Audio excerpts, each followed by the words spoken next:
আসসালামু আলাইকুম ওরহমতুল্লাহি আবরাকাতুহ। প্রিয় পরিণতি চ্যানেলের শ্রোতা বন্ধুরা, আশা করি আল্লাহ পাক রব্বুল আলমিনের অশেষ মেহেরবানি ও দয়ায় আপনারা সকলেই ভালো আছেন। মানুষের মৃত্যুর পর থেকে পুনরুত্থান পর্যন্ত জীবনের এই অংশটিকে পবিত্র কোরআনে বারজাখ বা অন্তরায় মর্মে উল্লেখ করা হয়েছে।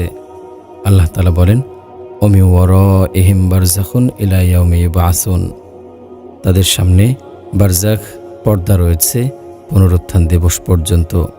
মৃত্যুর পর মানুষকে যেখানে সমাহিত করা হয় সেই স্থানকে পবিত্র কোরআনে কবর বা সমাধি মর্মে বর্ণনা করা হয়েছে। আল্লাহ তাআলা বলেন, ওয়া আন্নাল্লাহা ইয়াবআসু মান ফিল কুবুর। আর নিশ্চয় আল্লাহ যারা কবরে রয়েছে তাদেরকে পুনরুত্থিত করবেন। বারজাখী জীবন দুনিয়ার জীবনের মতো নয়। এই জীবনের শান্তি বা শাস্তি দুটোই দুনিয়ার কৃতকর্মের উপর নির্ভরশীল। সৎকর্মশীলদের কবরকে প্রশান্তির জায়গা বানিয়ে দেয়া হয়, আর যারা অসৎ মানুষ তাদের কবরকে জঘন্য শাস্তির জায়গা বানিয়ে দেয়া হয়। মানুষের কবরের জিন্দেগি কেমন হবে সে বিষয়ে পবিত্র কোরআন ও হাদিসে বিভিন্নভাবে আলোকপাত করা হয়েছে। ফেরাউন ও তার সঙ্গীদের বারজাখী জীবন প্রসঙ্গে আল্লাহ তাআলা বলেন, আন্নারু ইউরাদুনা আলাইহা গুদুওয়া ওয়া আশিয়া ওয়া ইয়াওমা তাকুমুস সাআতু আদখিলু আলা ফিরআউনা আশাদ্দাল আযাব। সকাল ও সন্ধ্যায় তাদেরকে আগুনের সামনে পেশ করা হয় এবং যেদিন কিয়ামত সংঘটিত হবে সেদিন আদেশ করা হবে, ফেরাউন গোত্রকে কঠিনতর আযাবে দাখিল করো। কবরের আযাব প্রসঙ্গে আল্লাহ বলেন, ওয়ালাউ তারা ইযিজ যালিমুনা ফি গামারাতিল মাউতি ওয়াল মালাইকাতু বাসিতু আইদিহিম আখরিজু আনফুসাকুমুল ইয়াওমা তুজজাউনা আযাবাল হুন। যদি আপনি দেখেন যখন জালেমরা মৃত্যু যন্ত্রণায় থাকে এবং স্বীয় হস্ত প্রসারিত করে ফেরেশতাগণ বলে, বের করো স্বীয় আত্মা, আজ তোমাদেরকে লাঞ্ছনাকর শাস্তি প্রদান করা হবে। অর্থাৎ মৃত্যু থেকেই জালেমদের শাস্তি শুরু হয়ে যাবে। তারপর কবর ও হাসরের মাঠ হয়ে শাস্তি পেতে পেতে তারা জাহান্নামে প্রবেশ করবে। মুনাফিকদের কবরের শাস্তি প্রসঙ্গে আল্লাহ তাআলা বলেন, সানুআযযিবুহুম মাররাতাইনি সুম্মা ইউরাদ্দুনা ইলা আযাবিন আযীম। আমি তাদেরকে আযাব দেব দুবার, তারপর তাদেরকে নিয়ে যাওয়া হবে মহা আযাবের দিকে। অর্থাৎ মুনাফিকদেরকে দুনিয়ায় দেয়া হবে মানসিক শাস্তি, তারপর শাস্তি দেয়া হবে কবরে, অতঃপর চূড়ান্তভাবে জাহান্নামে ফেলে দেয়া হবে। কবরের আযাব প্রসঙ্গে আয়েশা রাদিয়াল্লাহু আনহা বলেন, সাআলতু রাসূলুল্লাহি আন আযাবিল কবরি ফাকালা নাআম আযাবুল কবরি হাক্কুন। ক্বালাত আয়েশাতু ফামা রাআইতু রাসূলুল্লাহ ইউসাল্লি সালাতাম বা'দু ইল্লা তাআওয়াযা মিন আযাবিল কবরি। আমি রাসূল সাল্লাল্লাহু আলাইহি ওয়াসাল্লামকে কবরের আযাব সম্পর্কে জিজ্ঞেস করলাম। তিনি বললেন, হ্যাঁ, কবরের আযাব সত্য। আয়েশা রাদিয়াল্লাহু আনহা বলেন, এরপর থেকে আমি রাসূল সাল্লাল্লাহু আলাইহি ওয়াসাল্লামকে এমন কোনো সালাত নেই যেখানে কবরের আযাব থেকে আশ্রয় চাইতে দেখিনি। আবু হুরায়রা রাদিয়াল্লাহু আনহু বর্ণনা করেন, রাসূল সাল্লাল্লাহু আলাইহি ওয়াসাল্লাম বলেছেন, মা রাআইতু মানজারান কত্তু ইল্লা ওয়াল কবরু আফজাউ মিনহু। আমি কবরের মতো ভয়ানক জায়গা অন্য কোথাও দেখি নাই। যায়েদ ইবনে সাবিত রাদিয়াল্লাহু আনহু বর্ণনা করেন, রাসূল সাল্লাল্লাহু আলাইহি ওয়াসাল্লাম বলেছেন, নিশ্চয় এই উম্মতকে তার কবরে পরীক্ষায় ফেলে দেওয়া হবে।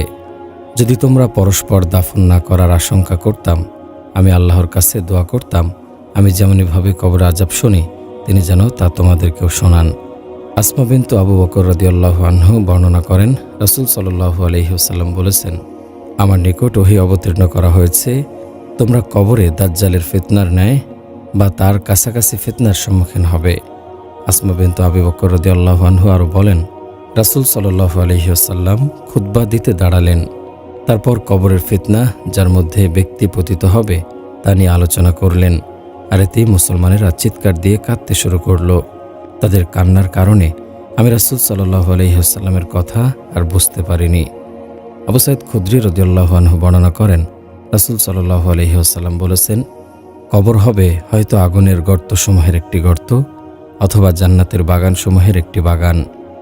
অন্য একটি হাদিসে এসেছে, আবু সাঈদ খুদরি রাদিয়াল্লাহু আনহু বর্ণনা করেন, রাসূল সাল্লাল্লাহু আলাইহি ওয়াসাল্লাম বলেছেন, কবরের উপর এমন কোনো দিন অতিক্রম করে না যেদিন কবর বলে না, আমি বিচ্ছিন্নতার ঘর, আমি একাকিত্বের ঘর, আমি মাটির ঘর এবং আমি পোকামাকড়ের ঘর।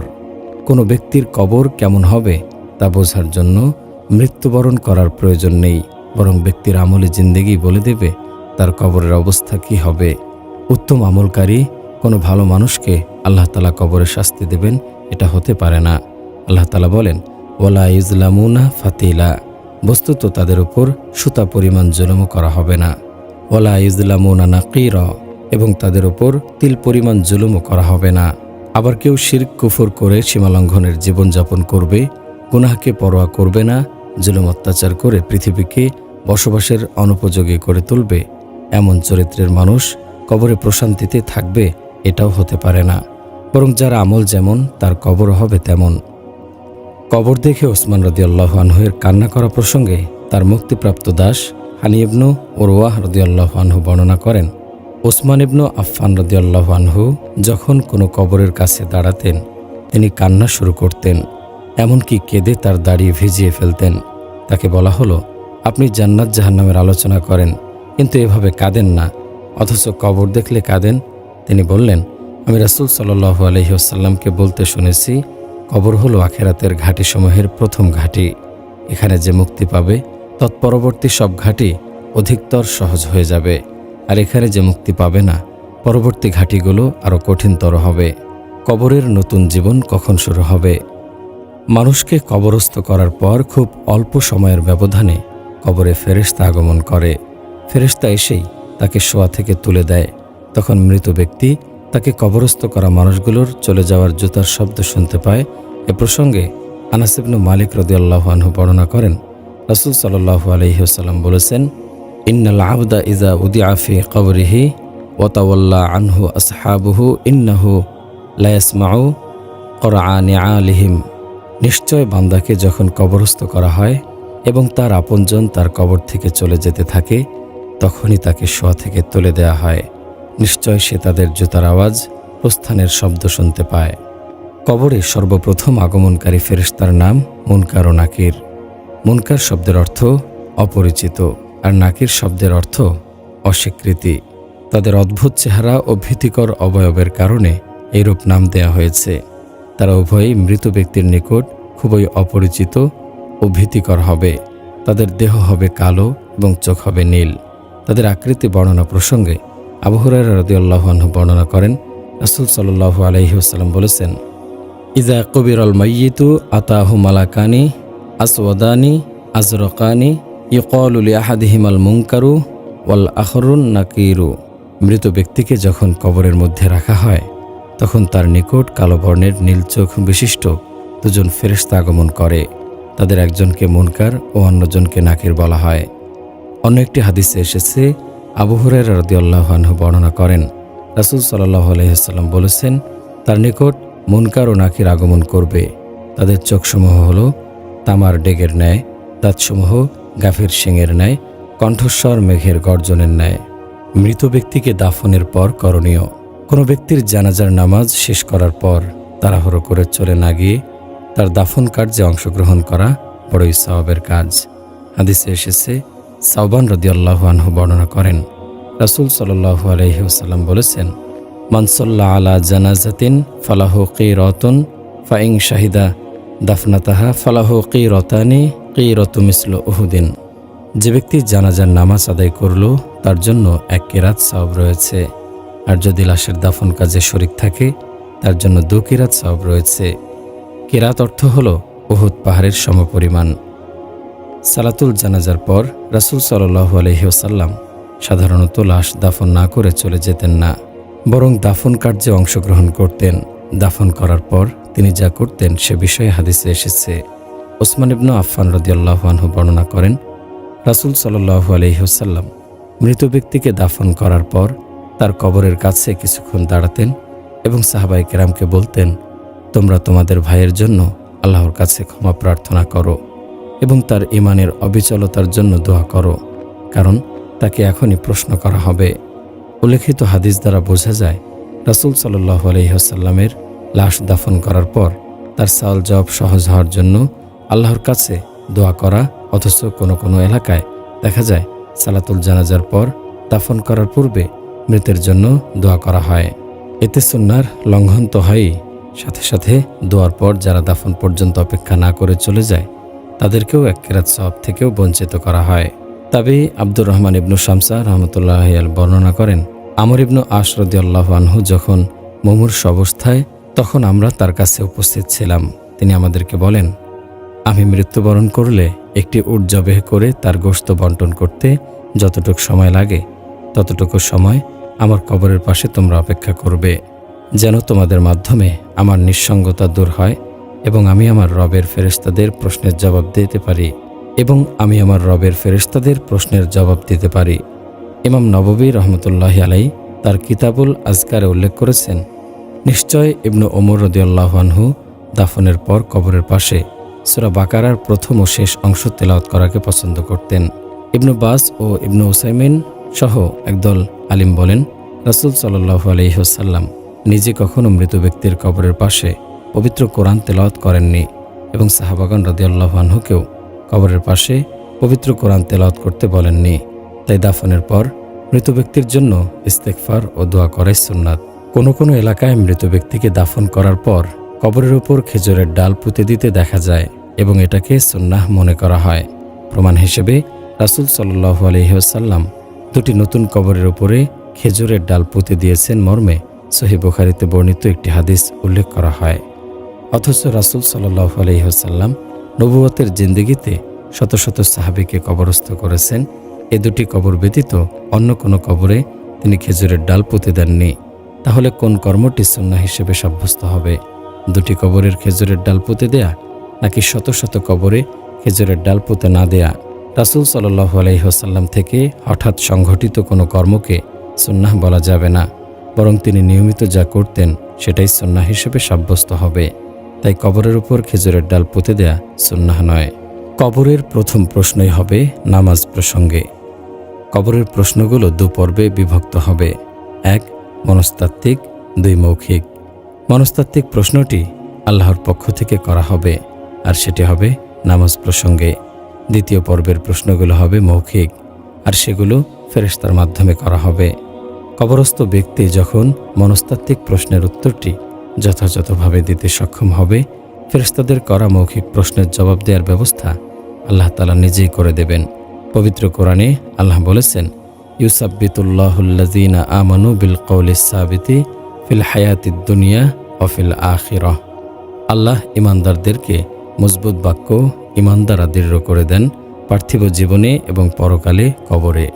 উক্ত আয়াতের ব্যাখ্যা প্রসঙ্গে বারা ইবনু আজিব রাদিয়াল্লাহু আনহু বর্ণনা করেন, ইয়াকুলু মান রাব্বুকা ফায়াকুলু রাব্বি আল্লাহ ওয়া দীনি দীনু মুহাম্মাদিন ফাযালিকা কওলুহু ইউসাব্বিতুল্লাহুল্লাযীনা আমানু বিল কওলিস সাবিতি ফিল হায়াতিদ দুনিয়া ওয়া ফিল আখিরাহ। প্রশ্ন করা হবে তোমার প্রভুকে, অতঃপর সে বলবে আমার প্রভু আল্লাহ, আমার দিন মুহাম্মদ সাল্লাল্লাহু আলাইহি ওয়াসাল্লামের দিন। আর এটাই হলো আল্লাহর বক্তব্য। আল্লাহ ঈমানদারদেরকে মজবুত বাক্য দ্বারা দৃঢ় করে দেন দুনিয়া ও আখিরাতে।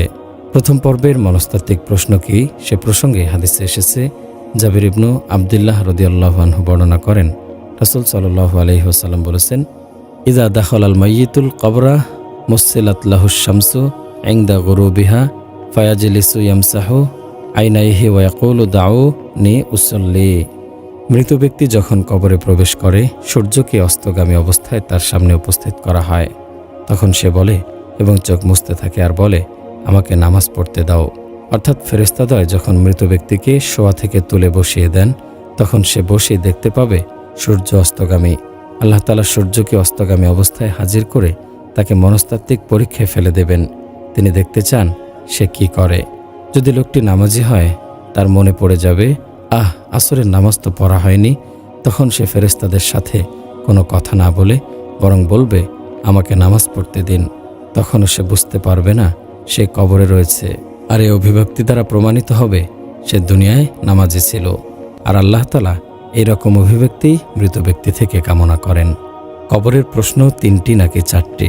মৃত ব্যক্তি মুমিন হলে ফেরেশতাদ্বয় তাকে 4টি প্রশ্ন করবেন, আর যদি মৃত ব্যক্তি কাফের হয় ফেরেশতাদ্বয় তাকে 3টি প্রশ্ন করবেন। এ প্রসঙ্গে হাদিসে এসেছে, বারা ইবনু আজিব রাদিয়াল্লাহু আনহু বর্ণনা করেন, রাসূল সাল্লাল্লাহু আলাইহি ওয়াসাল্লাম বলেছেন, অতঃপর তার নিকট 2 জন ফেরেশতা এসে তাকে বসিয়ে উভয়ে প্রশ্ন করে, তোমার রবকে? তখন সে বলে, আমার রব আল্লাহ।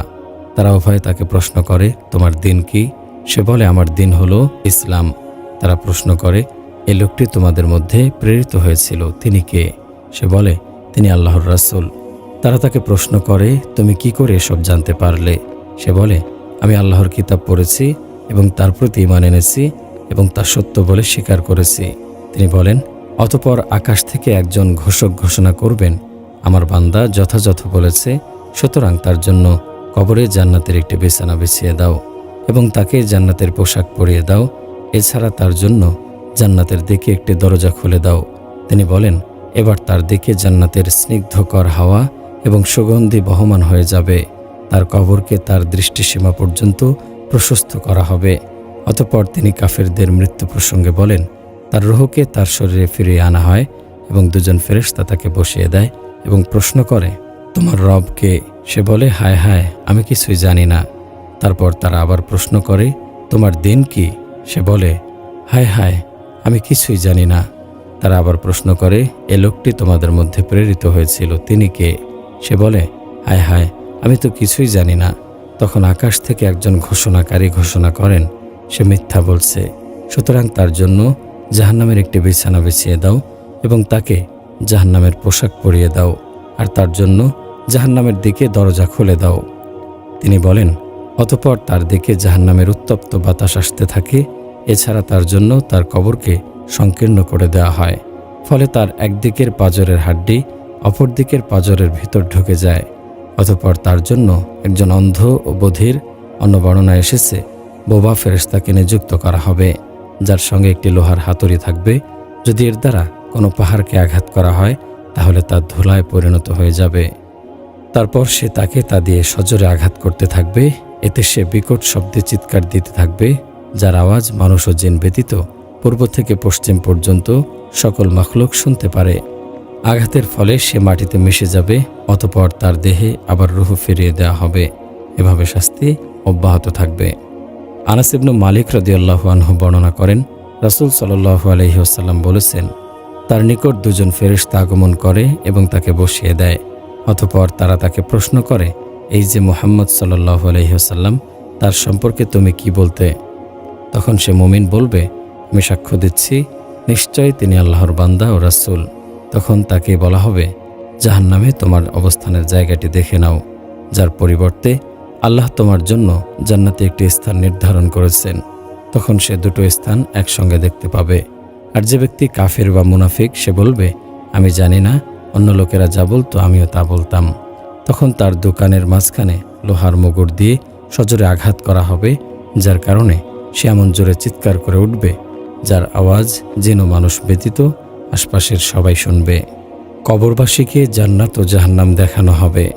কবরস্থ ব্যক্তিকে কবরে তার চিরস্থায়ী নিবাস জান্নাত অথবা জাহান্নাম দেখানো হবে।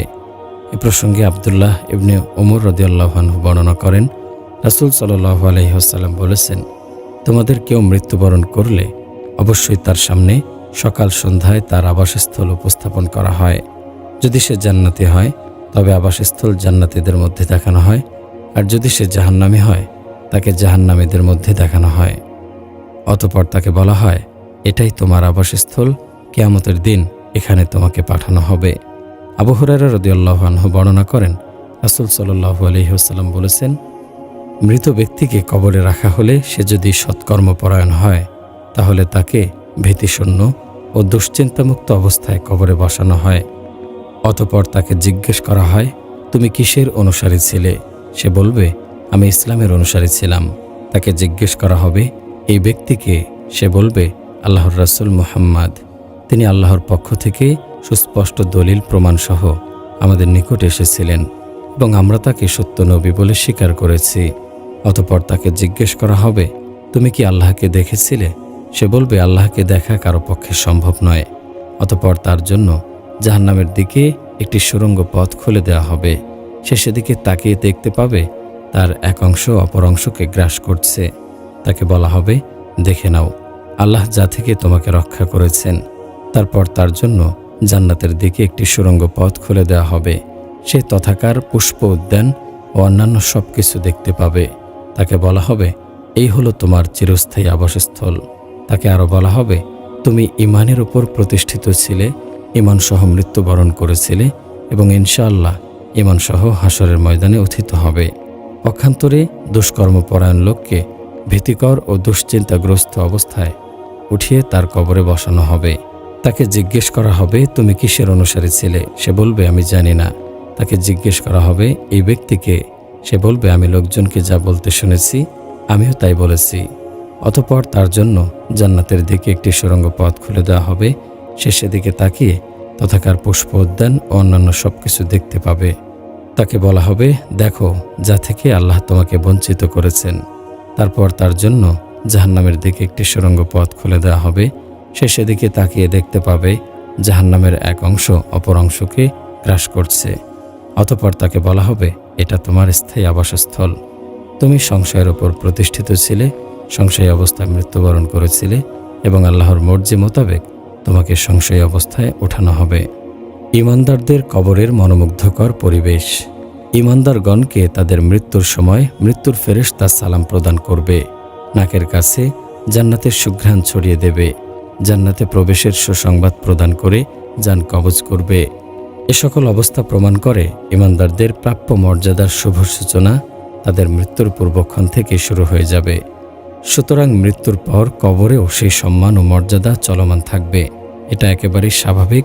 এ প্রসঙ্গে আবু হুরায়রা রাদিয়াল্লাহু আনহু বর্ণনা করেন, রাসূল সাল্লাল্লাহু আলাইহি ওয়াসাল্লাম বলেছেন, নিশ্চয় মুমিন তার কবরে সবুজ বাগানের মধ্যে থাকবে।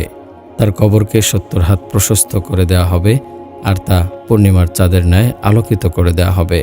আবু হুরায়রা রাদিয়াল্লাহু আনহু থেকে বর্ণিত অন্য একটি হাদিসে এসেছে, রাসূল সাল্লাল্লাহু আলাইহি ওয়াসাল্লাম বলেছেন, মুনকার নাকিরের প্রশ্নের যথাযথ জবাব প্রদান করার পর মুমিন ব্যক্তিকে লক্ষ্য করে তারা বলবে, আমরা জানতাম তুমি এ কথাই বলবে। অতঃপর তার কবরকে দৈর্ঘ্যে ও প্রস্থে 70 গজ প্রশস্ত করে দেওয়া হবে এবং কবরকে আলোকিত করে দেওয়া হবে। তারপর তাকে বলা হবে, তুমি ঘুমিয়ে যাও। তখন সে বলবে, আমার পরিবার পরিজনের নিকট এ সংবাদ দেওয়ার জন্য আমি তাদের কাছে ফিরে যেতে চাই। তখন আবারও বলা হবে, তুমি ঘুমিয়ে যাও। অতঃপর সে ঘুমিয়ে যাবে বাসর ঘরে বরের ঘুমের মতো। আবু সাঈদ খুদরি রাদিয়াল্লাহু আনহু বর্ণনা করেন, রাসূল সাল্লাল্লাহু আলাইহি ওয়াসাল্লাম বলেছেন, ঈমানদার ব্যক্তিকে যখন দাফন করা হয় তখন কবর তাকে বলে, স্বাগতম, নিজস্ব স্থানে এসেছো। আমার পিঠের ওপর যত লোক চলাফেরা করেছে তাদের মধ্যে তুমি ছিলে আমার নিকট সবচেয়ে বেশি প্রিয়। আজ যখন তোমাকে আমার কাছে সমর্পণ করা হয়েছে, তুমি অচিরেই দেখতে পাবে আমি তোমার সাথে কেমন ব্যবহার করি। তারপর তার জন্য কবর তার দৃষ্টিসীমা পর্যন্ত প্রশস্ত হয়ে যাবে এবং তার জন্য জান্নাতের দিকে একটি দরজা খুলে দেওয়া হবে। মুনকার নাকির ফেরেশতাদ্বয়ের প্রশ্নসমূহের যথাযথ জবাব প্রমাণের পর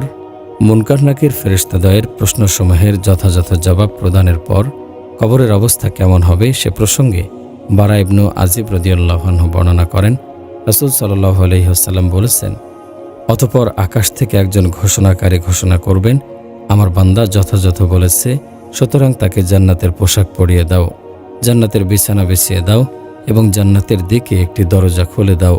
এবার তার কবরের দিকে জান্নাতের স্নিগ্ধকর হাওয়া ও সুগন্ধি প্রবাহিত হয়ে যাবে আর তার কবরকে তার দৃষ্টিশক্তির সীমানা পর্যন্ত প্রশস্ত করে দেয়া হবে।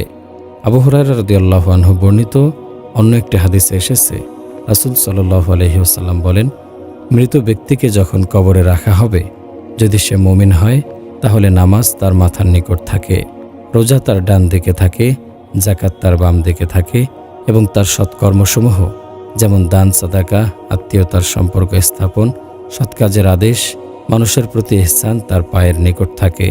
যখন মাথার দিক থেকে ফেরেশতাকে আনা হবে, ফেরেশতা প্রবেশ করতে চাইবে, তখন নামাজ বলবে, আমার এদিকে প্রবেশের রাস্তা নেই। অতঃপর যখন ডান দিকে থেকে আনা হবে, রোজা বলবে, আমার এদিকে প্রবেশের রাস্তা নেই। তারপর যখন বাম দিক থেকে আনা হবে, তখন যাকাত বলবে, আমার এদিকে রাস্তা নেই। অতঃপর যখন দুপায়ের দিক থেকে আনা হবে, তখন তার নেক কাজগুলো বলবে, আমার এদিকে রাস্তা নেই। অতঃপর তাকে বলা হবে, বসুন, তারপর সে বসবে। উল্লেখ্য যে কবরের জীবনকে দুনিয়ার জীবনের সাথে তুলনা করা যাবে না। মুমিন কবরে ঘুমিয়ে থাকবে, এ কথার অর্থ এই নয় যে সে অচেতন থাকবে, কারণ বারজাখে ঘুমের কোনো প্রয়োজন নেই, বরং ঘুম দ্বারা প্রশান্তিও বোঝানো হতে পারে। বরং মুমিন কবরে জান্নাতের বিভিন্ন নিয়ামত ভোগ করতে থাকবে। কাফেরদের কবরে চরম আযাব। কাফেরের মৃত্যুর সময় মৃত্যুর ফেরেশতা জাহান্নামের চাবুক দিয়ে তার চেহারায় ও পিঠে বেত্রাঘাত করবে। তারপর সজোরে টেনে হেঁচড়ে তার দেহ থেকে রূহ বের করবে। ফেরেশতার এই আচরণ প্রমাণ করে তার মৃত্যু পরবর্তী জীবন বড়ই ভয়াবহ, আর এই ভয়াবহতা ক্রমশই বৃদ্ধি পেতে থাকবে। কাফেরদের কবরের জীবনের ধরন আকৃতি বর্ণনা করতে গিয়ে আবু হুরায়রা রাদিয়াল্লাহু আনহু বর্ণনা করেন, রাসূল সাল্লাল্লাহু আলাইহি ওয়াসাল্লাম বলেছেন, কাফেরকে তার কবরে আযাব দেয়া হবে, আমি সে সত্তার কসম করছি যার হাতে আমার প্রাণ। নিশ্চয় তার ওপর 70টি তিন্নিনকে চাপিয়ে দেয়া হবে। তোমরা কি জানো তিন্নিন কি? তিন্নিন হলো সাপ। প্রতিটি সাপের 7টি মাথা থাকবে। এগুলো তাকে দংশন করবে, খামচি মারতে থাকবে কিয়ামত পর্যন্ত। কবরের তিন্নিন নামক সাপের বিষ কতটা জঘন্য হবে সে প্রসঙ্গে আবু সাঈদ খুদরি রাদিয়াল্লাহু আনহু বর্ণনা করেন, রাসূল সাল্লাল্লাহু আলাইহি ওয়াসাল্লাম বলেছেন, যদি সেখান থেকে একটি তিন্নিন পৃথিবীর দিকে নিঃশ্বাস ফেলত, জমিন আর সবুজ তৃণলতা উৎপাদন করত না। পাপিষ্ঠ ব্যক্তিকে তিন্নিন সাপগুলো কবরে উপর্যুপরি সবল মারতে থাকবে। অবিরত সবল মারা অবস্থায় কিয়ামত সংঘটিত হবে। আবু সাঈদ খুদরি রাদিয়াল্লাহু আনহু বর্ণনা করেন, রাসূল সাল্লাল্লাহু আলাইহি ওয়াসাল্লাম বলেছেন, সেগুলো তাকে কিয়ামত পর্যন্ত দংশন করতে থাকবে।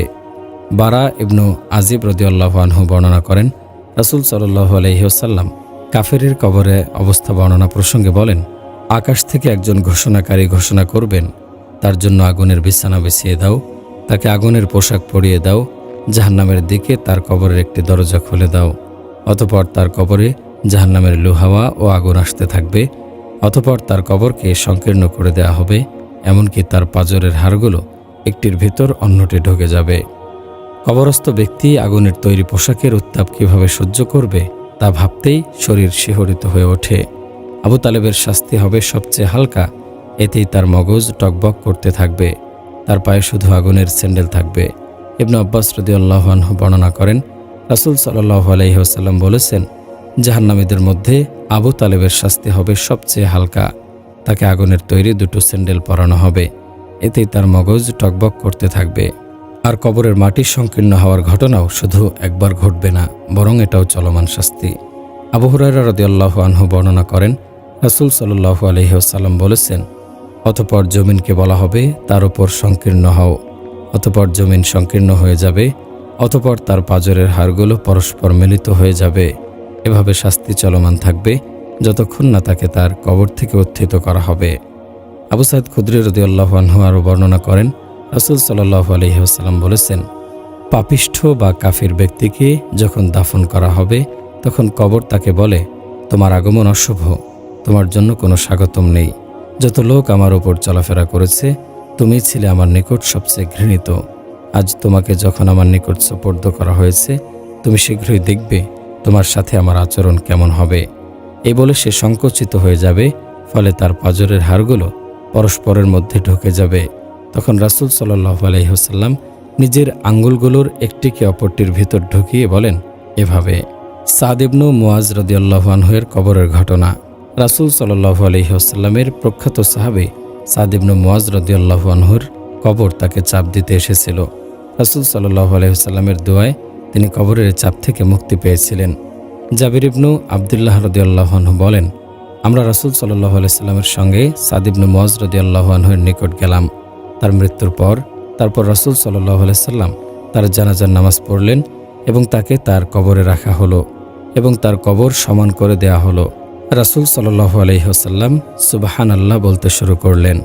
আমরাও দীর্ঘক্ষণ সুবহানাল্লাহ বলতে থাকলাম। অতঃপর তিনি তাকবীর দিলেন, আমরাও তাকবীর দিলাম। কোনো একজন বললেন, হে আল্লাহর রাসূল, আপনি কেন তাসবিহ পড়লেন এবং তাকবীর দিলেন? উত্তরে তিনি বললেন, এ সৎ মানুষটির জন্য তার কবরের মাটি সংকীর্ণ হয়ে আসতেছিল, তাই আমি এমনটি করেছি। অতঃপর আল্লাহ তাকে তা থেকে মুক্তি দিয়ে দিলেন। আর এই কথা শতসিদ্ধ যে কবরের মাটি যার জন্য সংকীর্ণ হয়ে যাবে, তার এক পাঁজরের হাড্ডি অপর পাঁজরের হাড্ডির ভিতর ঢুকে যাবে। যে সাদ ইবনু মুআজ রাদিয়াল্লাহু আনহুর জন্য কবরের মাটি সংকীর্ণ হয়ে আসতেছিল, তিনি ছিলেন বড়ই জালিলুল কদর সাহাবী। ইহুদি বনু কুরাইজা গোত্রকে যখন তাদের বিশ্বাসঘাতকতার কারণে রাসূল সাল্লাল্লাহু আলাইহি ওয়াসাল্লাম অবরুদ্ধ করেন, তারা সাদ ইবনু মুআজ রাদিয়াল্লাহু আনহুকে তাদের বিচার করার জন্য বিচারক হিসেবে প্রস্তাব করেছিল। রাসূল সাল্লাল্লাহু আলাইহি ওয়াসাল্লাম নিজেও এ প্রস্তাব মেনে নিয়েছিলেন, আর তিনি এমনিতেও আনসারদের নেতৃস্থানীয় ব্যক্তি ছিলেন। আবু সাঈদ খুদরি রাদিয়াল্লাহু আনহু বর্ণনা করেন, যখন বনু কুরাইজা সাদ ইবনে মুআজ রাদিয়াল্লাহু আনহুর বিচার মেনে নেয়ার ব্যাপারে প্রস্তাবনা পেশ করল, তখন রাসূল সাল্লাল্লাহু আলাইহি ওয়াসাল্লাম সাদ রাদিয়াল্লাহু আনহুর নিকট লোক পাঠালেন, আর তিনি তখন কাছেই ছিলেন। তারপর তিনি একটি গাধায় চড়ে আগমন করলেন। যখন তিনি মসজিদের নিকট পৌঁছে গেলেন, তখন রাসূল সাল্লাল্লাহু আলাইহি ওয়াসাল্লাম আনসারদেরকে বললেন, তোমরা তোমাদের নেতার সাহায্যের জন্য দাঁড়িয়ে যাও। তখন তিনি অসুস্থ ছিলেন। খন্দকের যুদ্ধে ওনার পায়ে তীরের আঘাত লেগেছিল, আর তা থেকে রক্তক্ষরণ হচ্ছিল। যে সাদ ইবনে মুআজ রাদিয়াল্লাহু আনহুকে কবরের মাটি চাপ দিতে এসেছিল, তার স্মৃতিচারণ করতে গিয়ে রাসূল সাল্লাল্লাহু আলাইহি ওয়াসাল্লাম বললেন, ইবনে উমর রাদিয়াল্লাহু আনহু বর্ণনা করেন, তিনি সেই ব্যক্তি যার মৃত্যুতে আরশ প্রকম্পিত হয়েছে।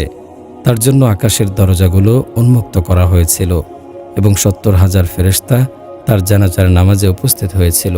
তাকেও মাটি চাপা দিতে উদ্যত হয়েছিল। তারপর তা থেকে তাকে মুক্ত দেয়া হয়েছে। কবরের আযাব থেকে মুক্তি লাভের দোয়া। কবরের আযাব এক নিশ্চিত সত্য। আল্লাহর রহমত ব্যতীত তা থেকে নিষ্কৃতি পাওয়া অসম্ভব। রাসূল সাল্লাল্লাহু আলাইহি ওয়াসাল্লাম নিজেও আল্লাহ তাআলার কাছে কবরের আযাব থেকে পানাহ চাইতেন। উম্মতকে কবরের আযাব থেকে আল্লাহর কাছে পানাহ চাইতে তিনি নির্দেশ দিয়েছেন।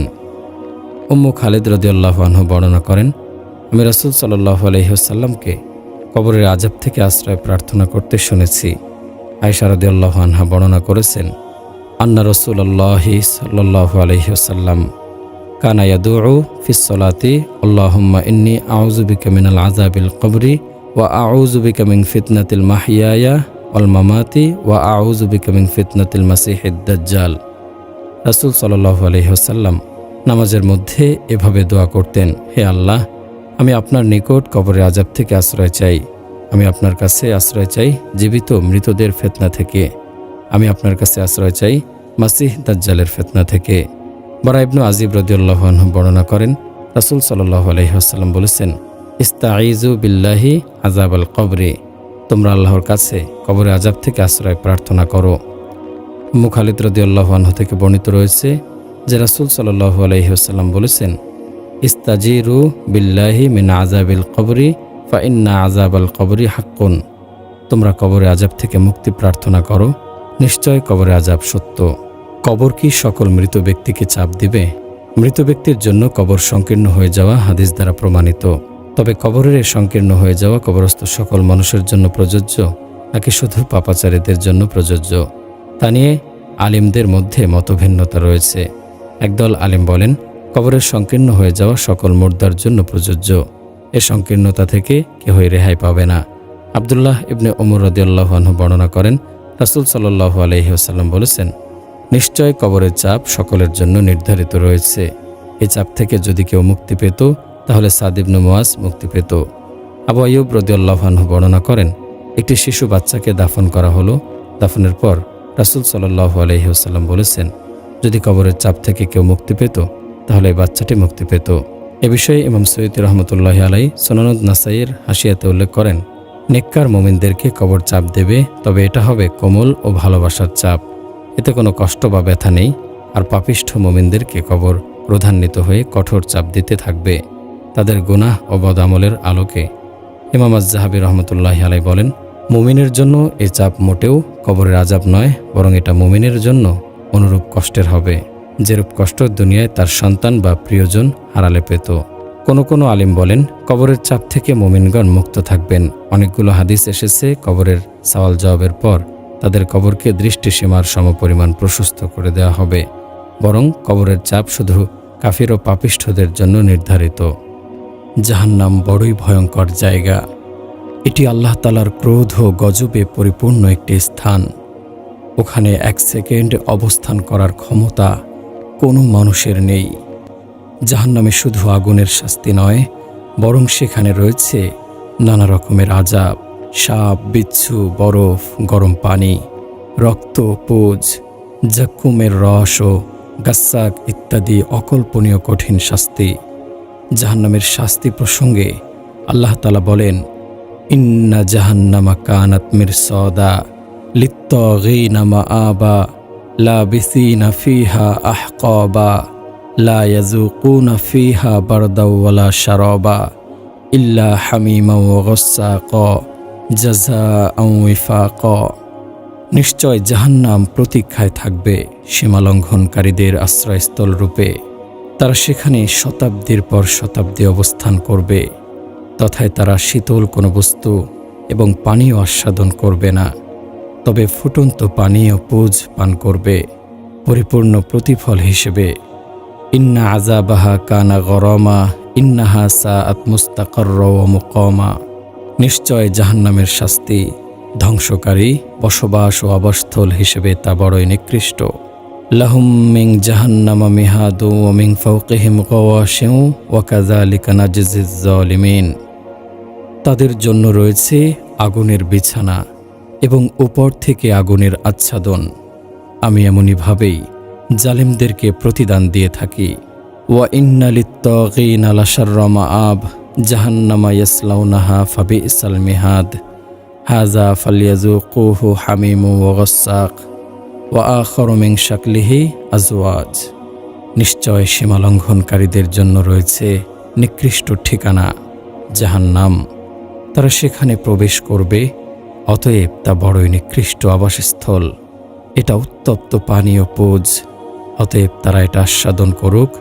এ ধরনের আরও শাস্তি রয়েছে। জাহান্নামের শাস্তির ভয়াবহতার কারণে জাহান্নামের ফেরেশতাগণ জাহান্নামীদেরকে প্রশ্ন করবে, এখানে কেন এসেছ?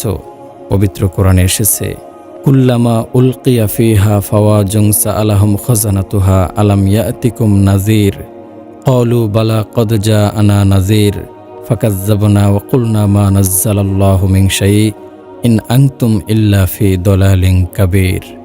যখনই জাহান্নামে কোনো সম্প্রদায় নিক্ষিপ্ত হবে, তখন তাদেরকে তার দারোগাগণ প্রশ্ন করবে, তোমাদের কাছে কি ভয় প্রদর্শনকারী নবী রাসূল আগমন করেননি? তারা বলবে, হ্যাঁ, আমাদের কাছে সতর্ককারী আগমন করেছিল। অতঃপর আমরা তাদেরকে মিথ্যারোপ করেছিলাম এবং বলেছিলাম, আল্লাহ তোমাদের ওপর কোনো কিছু নাজিল করেননি, তোমরা বিভ্রান্তিতে পড়ে রয়েছ। মা সালাকাকুম ফি সাকর ক্বালু লাম নাকু মিনাল মুসাল্লিন ওয়া লাম নাকু নুতঈমুল মিসকিন ওয়া কুন্না নাখুদু মাআল খাইদিন। তারা বলবে, তোমাদেরকে কিসে জাহান্নামে নিয়ে এসেছে? তারা জবাবে বলবে, আমরা নামাজ পড়তাম না, অভাবীকে আহার্য দিতাম না, আর আমরা সমালোচকদের সাথে মিশে সমালোচনা করতাম। ওয়াসিকাল্লাযীনা কাফারু ইলা জাহান্নামা যুমারা হাত্তা ইযা জাউহা ফুতিহাত আবওয়াবুহা ওয়া ক্বালা লাহুম খাযানাতুহা আলাম ইয়াতিকুম রাসূলুম মিনকুম ইয়াতলু আলাইকুম আয়াতি রাব্বিকুম ওয়া ইউনযিরুনাকুম লিকা ইয়াউমিকুম হাযা। কাফেরদের জাহান্নামের দিকে দলে দলে হাঁকিয়ে নেওয়া হবে। তারা যখন সেখানে পৌঁছাবে, তখন তার দরজাসমূহ খুলে দেয়া হবে এবং জাহান্নামের দারোগাগণ বলবে, তোমাদের কাছে কি তোমাদের মধ্য থেকে কোনো রাসূল আসেনি, যারা তোমাদের কাছে তোমাদের রবের আয়াতসমূহ তেলাওয়াত করত এবং এই দিনের সাক্ষাতের ব্যাপারে তোমাদের সতর্ক করত? জাহান্নামের শাস্তি এতটাই ভয়াবহ যে সেখানে এক সেকেন্ড কেউ থাকলে তার দুনিয়ার জীবনের সকল স্বাদ আহ্লাদ এক নিমিষেই ভুলে যাবে। আবার জান্নাতও এতটাই নিয়ামতে পরিপূর্ণ যে ওখানের এক সেকেন্ডের নিয়ামত ভোগ করলে দুনিয়ার জীবনের সকল দুঃখ কষ্ট এক নিমিষেই ভুলে যাবে। এ প্রসঙ্গে আনাস ইবনু মালিক রাদিয়াল্লাহু আনহু বর্ণনা করেন, রাসূল সাল্লাল্লাহু আলাইহি ওয়াসাল্লাম বলেছেন, কিয়ামতের দিন কাফেরদের মধ্য হতে দুনিয়ার সর্বাধিক নিয়ামত প্রাপ্ত ব্যক্তিকে উপস্থিত করা হবে। অতঃপর বলা হবে, তাকে এক মুহূর্তের জন্য জাহান্নামের মধ্যে প্রবেশ করাও। তাকে জাহান্নামে প্রবেশ করানো হবে। অতঃপর বলা হবে, হে অমুক, তুমি কি কখনো আরামায়েশ ভোগ করেছ? সে জবাব দেবে, না, আমাকে কখনো কোনো নিয়ামত স্পর্শ করেনি।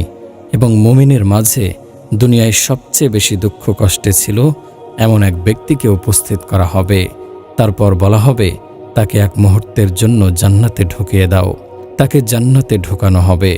অতঃপর বলা হবে, হে অমুক, তুমি কি কখনো দুঃখ কষ্ট ভোগ করেছ?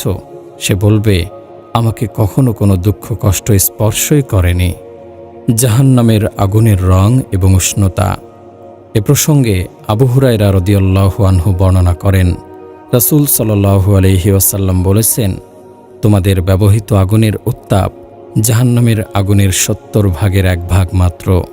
বলা হলো, হে আল্লাহর রাসূল, শাস্তি দানের জন্য দুনিয়ার আগুনই তো যথেষ্ট ছিল। তিনি বললেন, দুনিয়ার আগুনের সমপরিমাণ উত্তাপ তো রয়েছেই, আরও ৬৯ গুণ উত্তাপ বাড়িয়ে দেয়া হয়েছে। আবু হুরায়রা রাদিয়াল্লাহু আনহু বর্ণনা করেন, রাসূল সাল্লাল্লাহু আলাইহি ওয়াসাল্লাম বলেছেন, জাহান্নামের আগুনকে সৃষ্টির পর প্রথমে ১০০০ বছর পর্যন্ত প্রজ্বলিত করা হয়েছে, তাতে তা লাল বর্ণ ধারণ করে। তারপর আরও ১০০০ বছর প্রজ্বলিত করা হয়েছে, এতে তা সাদা বর্ণের হয়ে যায়। অতপর আরও ১০০০ বছর প্রজ্বলিত করা হয়েছে, অবশেষে তা কালো হয়ে যায়। সুতরাং তা এখন ঘোর অন্ধকার কালো অবস্থায় আছে। জাহান্নামের দারোগা হবে ১৯ জন। এ প্রসঙ্গে আল্লাহ তাআলা বলেন, সাআসলিহি সাকর ওমা আদরাকা মা সাকর লা তুবকি ওয়ালা তাজার লাওয়াহাতুল লিল বাশার আলাইহা ১৯ ওমা জাআলনা আসহাবান নারি ইল্লা মালাইকা ওমা জাআলনা ইদ্দাতাহুম ইল্লা ফিতনাতাল লিল্লাযিনা কাফারু। আমি অচিরেই সাকারে প্রবেশ করাবো। আপনি কি বুঝেন সাকার কি? এটা অক্ষত রাখবে না এবং ছেড়েও দেবে না, মানুষকে দগ্ধ করবে। এর দায়িত্ব নিয়োজিত ফেরেশতার সংখ্যা রয়েছে ১৯ জন। আমি জাহান্নামের তত্ত্বাবধায়ক ফেরেশতাকে রেখেছি। আমি কাফিরদেরকে পরীক্ষা করার জন্য এই সংখ্যা নির্ধারণ করেছি। তাতে জাহান্নামে নিয়োজিত আছে পাষাণ হৃদয়ের কঠোর স্বভাবের ফেরেশতাগণ। তারা আল্লাহ যা আদেশ করেন তা অমান্য করেন না এবং যা করতে আদেশ করা হয় তাই করেন। জাহান্নামকে হাসরের মাঠে হাজির করা হবে। হাসরের ময়দানে জাহান্নামকে শিকল দিয়ে বেঁধে হাজির করা হবে। লোকজন সেদিন সচক্ষে জাহান্নামকে দেখতে পাবে। এ প্রসঙ্গে আল্লাহ তাআলা বলেন, অবররিজাতিল জাহিমু লিল গাওয়িন ফাকুবকিবু ফিহা হুম ওয়াল গাওয়ুন। আর পথভ্রষ্টদের সামনে জাহান্নামকে উন্মুক্ত করা হবে। অতঃপর তাদেরকে এবং পথভ্রষ্টদেরকে উপর করে জাহান্নামে নিক্ষেপ করা হবে। আব্দুল্লাহ ইবনু মাসউদ রাদিয়াল্লাহু আনহু বর্ণনা করেন, রাসূলুল্লাহ সাল্লাল্লাহু আলাইহি ওয়াসাল্লাম বলেছেন, সেদিন জাহান্নামকে ৭০,০০০ শিকল দিয়ে বেঁধে হাজির করা হবে। প্রতি শিকলে থাকবে ৭০,০০০ ফেরেশতা। জাহান্নামের গর্জন ও হুঙ্কার। জাহান্নামের আগুন চরম উত্তপ্ত ও ক্ষিপ্ত অবস্থায় রয়েছে। যখন কোনো জাহান্নামীকে তাতে নিক্ষেপ করা হবে, এতে আগুন আরও ক্ষিপ্ত হয়ে উঠবে। তার তর্জন গর্জন বহু দূর থেকে শোনা যাবে। এ প্রসঙ্গে আল্লাহ তাআলা বলেন, ওয়ালিল্লাযীনা কাফারু বিরব্বিহিম আযাবু জাহান্নামা ওয়া বি'সাল মাসীর ইযা উলকু ফিহা সামিউ লাহা শাহীকাও ওয়া হিয়া তাফুর তাকাদু তামাইয়াজু মিনাল গায়জ। আর যারা তাদের রবকে অস্বীকার করেছে তাদের জন্য রয়েছে জাহান্নামের শাস্তি। সেটা বড়ই নিকৃষ্ট স্থান। যখন তারা তথায় নিক্ষিপ্ত হবে, তখন উৎক্ষিপ্ত গর্জন শুনতে পাবে। জাহান্নাম যেন ক্রোধে ফেটে পড়বে। ওয়া আ'তাদনা লিমান কাযযাবা বিস-সাআতি সাঈরা ইযা রাআতহুম মিন মাকানিন বাঈদিন সামিউ লাহা তাগাইয়ুযাও ওয়া জাফীরা। আর যে ব্যক্তি কিয়ামতকে অস্বীকার করে, আমি তার জন্য আগুন প্রস্তুত করে রেখেছি। আগুন যখন দূর থেকে তাদেরকে দেখবে, তখন তারা জাহান্নামীরা শুনতে পাবে তার গর্জন ও হুঙ্কার। জাহান্নামীদের খাবার ও পানীয়। এ প্রসঙ্গে আল্লাহ তাআলা বলেন, ওয়াল্লাযীনা কাফারু লাহুম শারাবুম মিন হামিমিন ওয়া আযাবুন আলীমুম বিমা কানু ইয়াকফুরুন। যারা কুফরি করেছে তাদের পানীয় হিসেবে রয়েছে ফুটন্ত পানি এবং তাদের ভোগ করতে হবে যন্ত্রণাদায়ক শাস্তি, এজন্য যে তারা কুফরি করেছিল। তারা অবশ্যই জাক্কুম গাছ থেকে ভক্ষণ করবে, অতঃপর তা দ্বারা পেট পূর্ণ করবে, অতঃপর তার উপর পান করবে উত্তপ্ত পানি, পান করবে পিপাসিত উটের ন্যায়। নিশ্চয় জাক্কুম গাছ পাপীদের খাদ্য হবে। গলিত তামার মতো পেটের ভিতর ফুটতে থাকবে, যেমন ফুটে পানি গরম হওয়ার পর। আয়াতে উল্লেখিত জাক্কুম প্রসঙ্গে ইবনু আব্বাস রাদিয়াল্লাহু আনহু বর্ণনা করেন, রাসূল সাল্লাল্লাহু আলাইহি ওয়াসাল্লাম বলেছেন, জাক্কুমের রস থেকে এক বিন্দু যদি দুনিয়াতে পতিত হতো, তাহলে তা দুনিয়াবাসীদের জীবন লণ্ডভণ্ড করে দিত। আর এটা যাদের খাদ্য হবে, তাদের কি অবস্থা হবে? প্রচণ্ড পিপাসায় কাতর হয়ে যদি তারা পানি প্রার্থনা করে, তখন গলিত তামার ন্যায় পানীয় দেয়া হবে, যা তাদের চেহারাকে জ্বালিয়ে দেবে। ইহা বড়ই নিকৃষ্ট পানীয় এবং জাহান্নাম বড় মন্দ আশ্রয়স্থল। উল্লেখিত আয়াতের মুহুল শব্দের ব্যাখ্যায় আবু সাঈদ খুদরি রাদিয়াল্লাহু আনহু বর্ণনা করেন, আল্লাহর বাণী কাল মুহলি, তা যেন গলিত তামা। এর ব্যাখ্যায় রাসূল সাল্লাল্লাহু আলাইহি ওয়াসাল্লাম বলেছেন, তা হলো তেলের গাছ সাদৃশ্য। জাহান্নামী যখন এটাকে তীব্র পিপাসায় মুখের কাছে নেবে, সাথে সাথে তার মুখমণ্ডলের চামড়া তাতে খসে পড়বে। ফালাইসা লাহুল ইয়াওমা হাহুনা হামিম ওয়ালা তুআমুন ইল্লা মিন গিসলিন লা ইয়াকুলুহু ইল্লাল খাতিউন। অতএব আজ তাদের কোনো শরিদ নেই এবং কোনো খাদ্যও নেই, শুধুই ক্ষত নিঃসৃত পুজ। গুনাহগার ব্যতীত কেউ এটা খাবে না। ওয়াজারনি ওয়াল মুকাজ্জিবিনা উলিন নামাতি ওমাহিলহুম কলিলা ইন্না লাদাইনা আনকালা ওয়া জাহিমা ওয়া তুআমান যা গুসসাতিন ওয়া আযাবান আলিমা। বিত্ত বৈভবের অধিকারী মিথ্যারোপকারীদেরকে আপনি আমার হাতে ছেড়ে দিন এবং তাদেরকে কিছুটা অবকাশ দিন। নিশ্চয় আমার কাছে আছে শিকল ও অগ্নিকুণ্ড এবং কাঁটাযুক্ত খাবার ও যন্ত্রণাদায়ক শাস্তি। তুসকা মিন আইনিন আনিয়াহ লাইসা লাহুম তুআমুন ইল্লা মিন দরি' লা ইউসমিনু ওয়া লা ইউগনি মিন জু'। তাদেরকে ফুটন্ত ঝর্ণা থেকে পানি পান করানো হবে। কাঁটাযুক্ত ঝাড় ব্যতীত তাদের জন্য অন্য কোনো খাদ্য নেই। এটা তাদের পুষ্ট করবে না এবং ক্ষুধাও দূর করবে না। তার পিছনে রয়েছে জাহান্নাম, তাতে তাকে জাহান্নামীকে পুজ মিশানো পানি পান করানো হবে। সে ঢোক গিলে তা পান করবে এবং তা গলার ভিতরে প্রবেশ করাতে পারবে না। প্রত্যেক দিক থেকে তার কাছে মৃত্যু আগমন করবে এবং সে মরবে না। তার পশ্চাতেও রয়েছে কঠোর আযাব। আবু উমামা আল বাহিলি রাদিয়াল্লাহু আনহু বর্ণনা করেন, এই আয়াতের ব্যাখ্যায় রাসূল সাল্লাল্লাহু আলাইহি ওয়াসাল্লাম বলেছেন, আল্লাহর বাণী, জাহান্নামীদেরকে গলিত পুজ পান করানো হবে, যা সে ঢোক গিলে পান করবে। রাসূল সাল্লাল্লাহু আলাইহি ওয়াসাল্লাম বলেন, পুজ যখন তার মুখের নিকটে নিয়ে আসা হবে, সে তা অপছন্দ করবে। তারপর যখন আরও নিকটে নিয়ে আসা হবে, তখন তার মুখমণ্ডল পুড়ে যাবে এবং মাথার চামড়া গলে পড়ে যাবে। তারপর সে যখন তা পান করবে, তখন তা তার নাড়িভুড়ি গলিয়ে ছিন্ন ভিন্ন করে দেবে এবং তা পেছনের রাস্তা দিয়ে বেরিয়ে যাবে। আল্লাহ বলেন, তাদেরকে গরম পানি পান করানো হবে, যা তাদের নাড়িভুড়ি ছিন্ন ভিন্ন করে দেবে। সূরা মুহাম্মদ আয়াত 15। লা ইয়াযুকুনা ফিহা বারদান ওয়ালা শারাবা ইল্লা হামিমা ওয়া গাসসাকা। তথায় তারা কোনো শীতল বস্তু এবং পানীয় আস্বাদন করবে না, শুধু ফুটন্ত পানীয় পুজ পান করবে। উল্লেখিত আয়াতের গাসসাক এর ব্যাখ্যায় আবু সাঈদ খুদরি রাদিয়াল্লাহু আনহু বর্ণনা করেন, রাসূল সাল্লাল্লাহু আলাইহি ওয়াসাল্লাম বলেছেন, জাহান্নামের এক বালতি পুজ যদি দুনিয়ায় ঢেলে দেওয়া হতো, তবে সমস্ত দুনিয়াবাসীকে দুর্গন্ধময় করে দিত। জাহান্নামীদের খাদ্যদ্রব্যের বর্ণনা প্রসঙ্গে আবু দারদা রাদিয়াল্লাহু আনহু বর্ণনা করেন, রাসূল সাল্লাল্লাহু আলাইহি ওয়াসাল্লাম বলেছেন, জাহান্নামীদের ওপর ক্ষুধা চাপিয়ে দেয়া হবে, ফলে তারা অন্যান্য আযাবের মতো ক্ষুধার আযাবেও নিপতিত হবে। তারা কাতর কণ্ঠে খাবার ফরিয়াদ করবে এবং কাঁটাযুক্ত গুলমোর খাবার দিয়ে তাদের ফরিয়াদ পূর্ণ করা হবে। এ খাবার না তাদেরকে মোটাতাজা করবে, না তাদের ক্ষুধা দূর করবে। তারা আবার খাবার ফরিয়াদ করবে, তখন তাদেরকে এমন খাবার দেয়া হবে যা তাদের গলায় আটকে যাবে।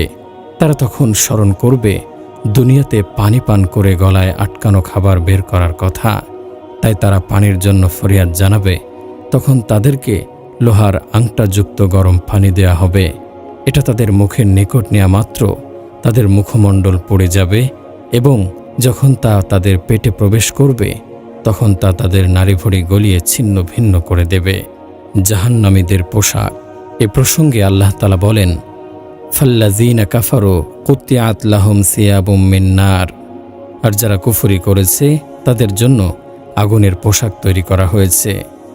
সারাবিলুহুম মিন কাতিরানিন ওয়া তাগশা উজুহাহুমুন নার।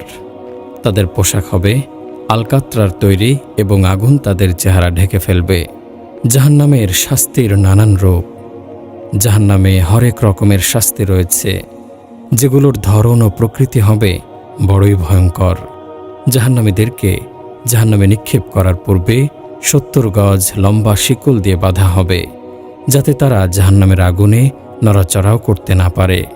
এ প্রসঙ্গে আল্লাহ তাআলা বলেন, খুযুহু ফাগুল্লুহু সুম্মাল জাহিমা সাল্লুহু সুম্মা ফি সিলসিলাতিন যারউহা 70 যিরাআন ফাসলুকুহু। ফেরেশতাদেরকে বলা হবে, তাদের ধরো, গলায় বেড়ি পরিয়ে দাও, অতঃপর জাহান্নামে নিক্ষেপ করো, অতঃপর তাকে বেঁধে ফেলো 70 গজ দীর্ঘ শিকলে। ইন্না আ'তাদনা লিল কাফিরিনা সালাসিলা ওয়া আগলালা ওয়া সাঈরা। আমি কাফিরদের জন্য প্রস্তুত রেখেছি শিকল, বেড়ি ও প্রজ্বলিত অগ্নি। বলা হবে, একে ধরো এবং টেনে জাহান্নামের মধ্যস্থলে নিয়ে যাও, অতঃপর তার মাথার ওপর গরম পানির আযাব ঢেলে দাও। তখন তিরস্কার করে বলা হবে, স্বাদ গ্রহণ করো, তুমি তো বড়ই সম্মানিত সম্ভ্রান্ত। তাদের মাথার ওপর ফুটন্ত পানি ঢেলে দেওয়া হবে, ফলে তাদের পেটে যা আছে তা এবং গায়ের চামড়া গলে খসে পড়বে। আর তাদের জন্য রয়েছে লোহার হাতুড়ি, যা দিয়ে পেটানো হবে। উপরে উল্লেখিত আয়াতের ব্যাখ্যায় আবু হুরায়রা রাদিয়াল্লাহু আনহু বর্ণনা করেন, রাসূল সাল্লাল্লাহু আলাইহি ওয়াসাল্লাম বলেছেন, জাহান্নামীদের মাথায় গরম পানি ঢেলে দেওয়া হবে, এমনকি তা পেট পর্যন্ত পৌঁছবে এবং পেটের সব নাড়িভুড়ি গলিয়ে দেবে। তারপর তা পায়ের দিক দিয়ে বেরিয়ে পড়বে। এটাই হলো সাহর বা গলে যাওয়া। আবার তা পূর্বের ন্যায় হয়ে যাবে। এমনইভাবে অনন্তকাল ধরে শাস্তি চলমান থাকবে। জাহান্নামের ভিতরের আগুনের পাহাড় রয়েছে। এ পাহাড়ে ওঠানামা করিয়েও বিচিত্র ধরনের শাস্তি দেয়া হবে। এ প্রসঙ্গে আবু সাঈদ খুদরি রাদিয়াল্লাহু আনহু বর্ণনা করেন, রাসূল সাল্লাল্লাহু আলাইহি ওয়াসাল্লাম বলেছেন, জাহান্নামের মধ্যে সাউদ নামে আগুনের একটি পাহাড় আছে।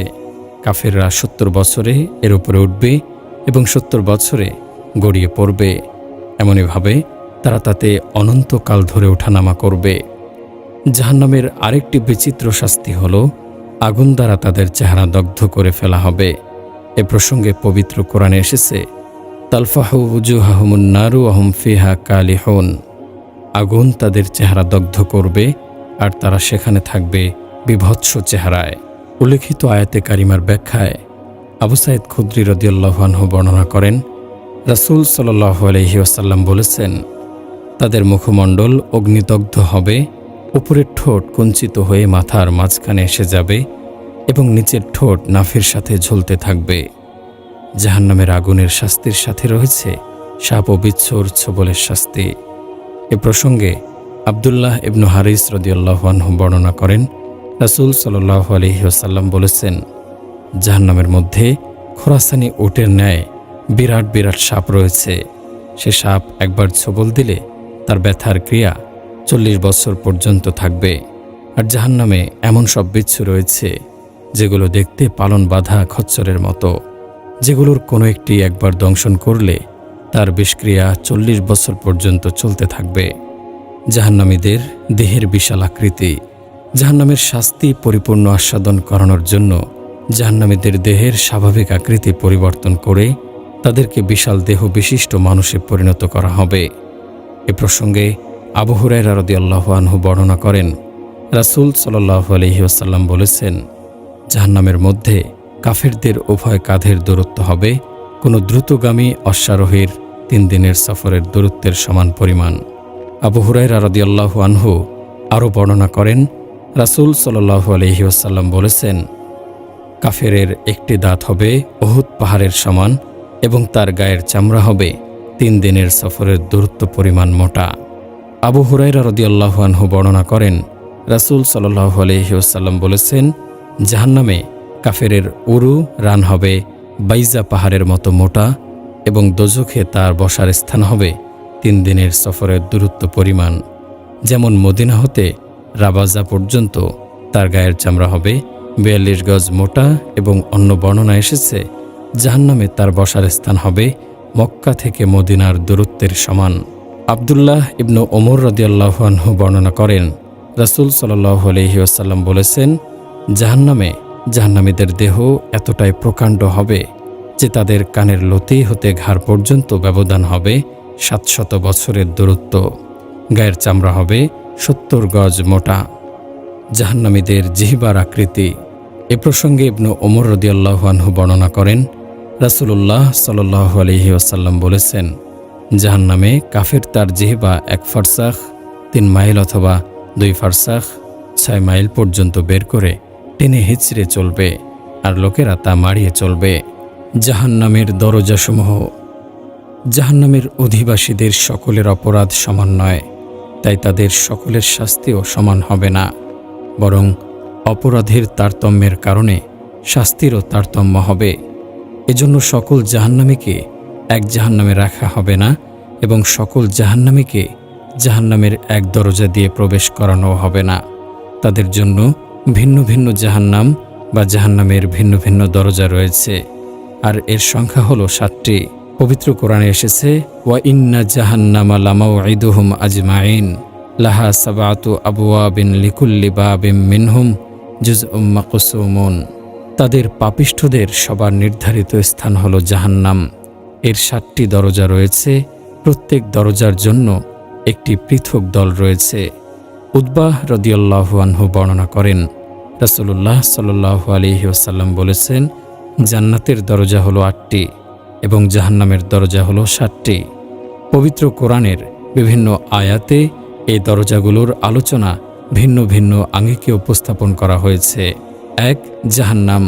ওয়া ইযা কিলা লাহুত্তাকিল্লাহা আখাযাতহুল ইজ্জাতু বিল ইসমি ফাহাসবুহু জাহান্নামু ওয়া লাবিসাল মিহাদ।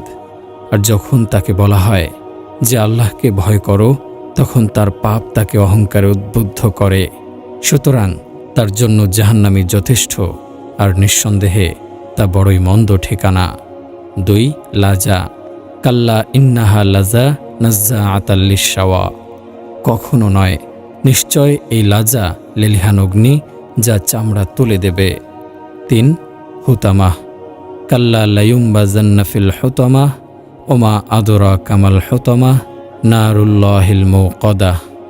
কখনো নয়, সে অবশ্যই হুতামায় পিষ্ঠকারীর মধ্যে নিক্ষিপ্ত হবে। আপনি কি জানেন হুতামা কি? এটা আল্লাহর প্রজ্বলিত অগ্নি। 4. সাইর। আর তাদের যে কেউ আমার আদেশ অমান্য করবে, আমি তাকে সাইর জ্বলন্ত অগ্নির শাস্তি আস্বাদন করাব। 5. সাকার। সাউসলিহি সাকর ওমা আদরাকা মা সাকর লা তুবকি ওয়ালা তাজার লাওয়াহাতুল লিল বাশার। আমি অচিরেই তাকে সাকার অগ্নিয়ে নিক্ষেপ করব। আপনি কি জানেন সাকার কি? এটা অক্ষত রাখবে না এবং ছেড়েও দেবে না, মানুষকে দগ্ধ করবে। 6. জাহিম।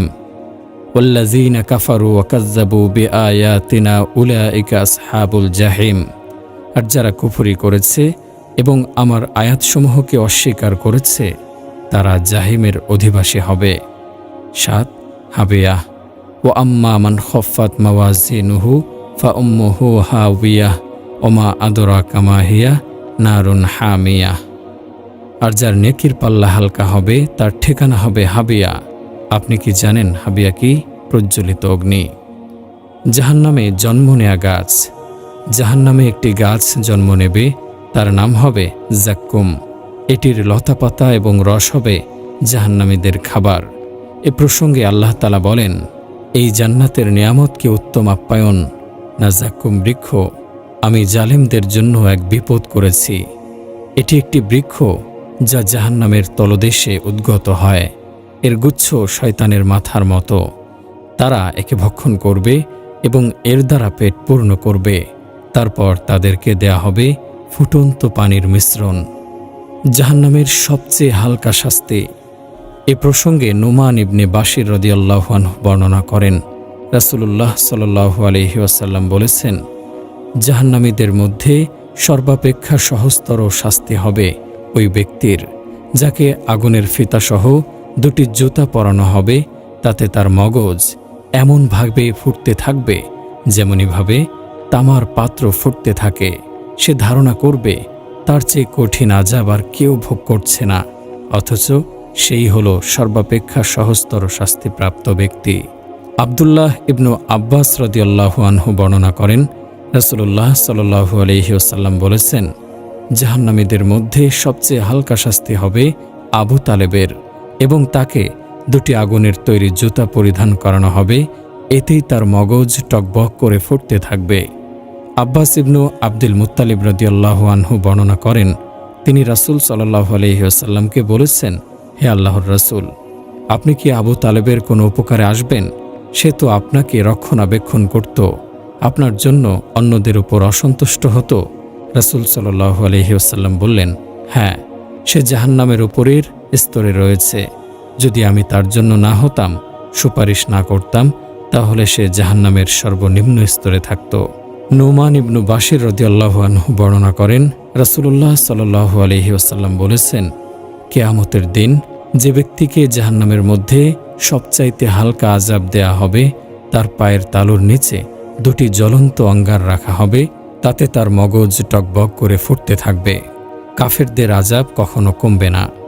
কাফিররা জাহান্নামে যাওয়ার পর কোনো দিন আর নিষ্কৃতি পাবে না এবং তাদের শাস্তিও কমানো হবে না, বরং শাস্তি পর্যায়ক্রমে বাড়তে থাকবে। এ প্রসঙ্গে আল্লাহ তাআলা বলেন, খালিদিনা ফিহা লা ইউখাফফাফু আনহুমুল আযাবু ওয়ালা হুম ইউনজারুন। এরা চিরকালে লাআনতের মাঝেই থাকবে, তাদের থেকে আযাব কখনো হালকা করা হবে না এবং তারা অবকাশও পাবে না। ফাযুকু ফালান নাযিদাকুম ইল্লা আযাবা। অতএব তোমরা শাস্তির স্বাদ আস্বাদন করো, আমি তোমাদের শাস্তি শুধু বাড়াতেই থাকব। নিশ্চয় পাপিষ্ঠরা জাহান্নামের আযাবে চিরকাল থাকবে, তাদের থেকে আযাব কখনো কমানো হবে না এবং তারা তাতেই থাকবে হতাশ হয়ে।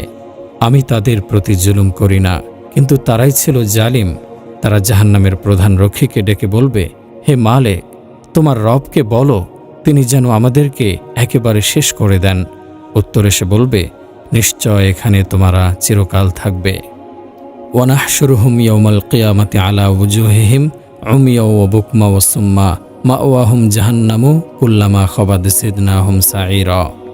আমি কিয়ামতের দিন তাদেরকে সমবেত করব, তাদের মুখে ভর দিয়ে চলা অবস্থায়, অন্ধ, মূক ও বধির অবস্থায়। তাদের আবাসস্থল হল জাহান্নাম।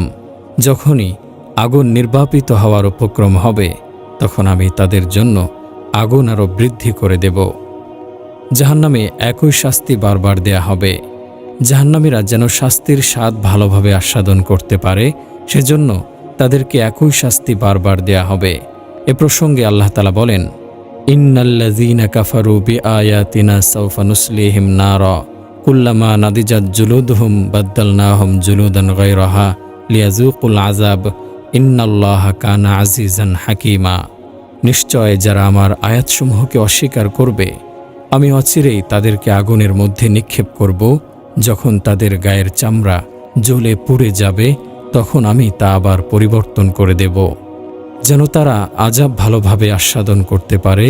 নিশ্চয় আল্লাহ মহাপরাক্রমশালী, প্রজ্ঞাময়। জাহান্নামীরা জাহান্নাম থেকে বের হতে চাইবে।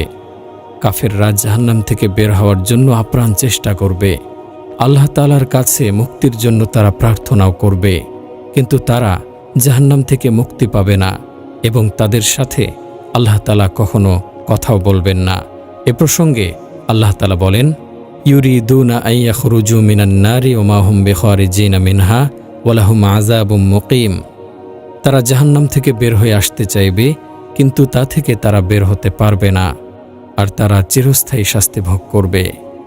জাহান্নামীরা আল্লাহর কাছে ফরিয়াদ করে বলবে, রব্বানা আখরিজনা মিনহা ফাইন উদনা ফাইন্না যালিমুন ক্বালা খসাউ ফিহা ওয়া লা তুকাল্লিমুন। হে আমাদের রব, আমাদেরকে জাহান্নাম থেকে বের করুন। আমরা যদি পুনরায় তা পাপাচার করি, তবে আমরা জালিম। আল্লাহ বলবেন, তোমরা এখানে জাহান্নামে লাঞ্ছিত অবস্থায় পড়ে থাকো এবং আমার সাথে কোনো কথা বলো না। উল্লেখিত আয়াতের ব্যাখ্যায় তাফসিরে তাবারি প্রণেতা বলেন, কাফেররা জাহান্নামে প্রবেশ করার পর মালিক ফেরেশতাকে ডেকে বলবে, তোমার রবকে বলো তিনি যেন আমাদের মৃত্যু দিয়ে দেন। 40 বছর পর মালিক ফেরেশতা জবাব দিয়ে বলবে, এখানে পড়ে থাকো। তারা এবার আল্লাহকে ডেকে বলবে, হে আমাদের রব, আমাদেরকে জাহান্নাম থেকে বের করুন, আমরা আর পাপ করব না। এ কথা বারবার বলতে থাকবে।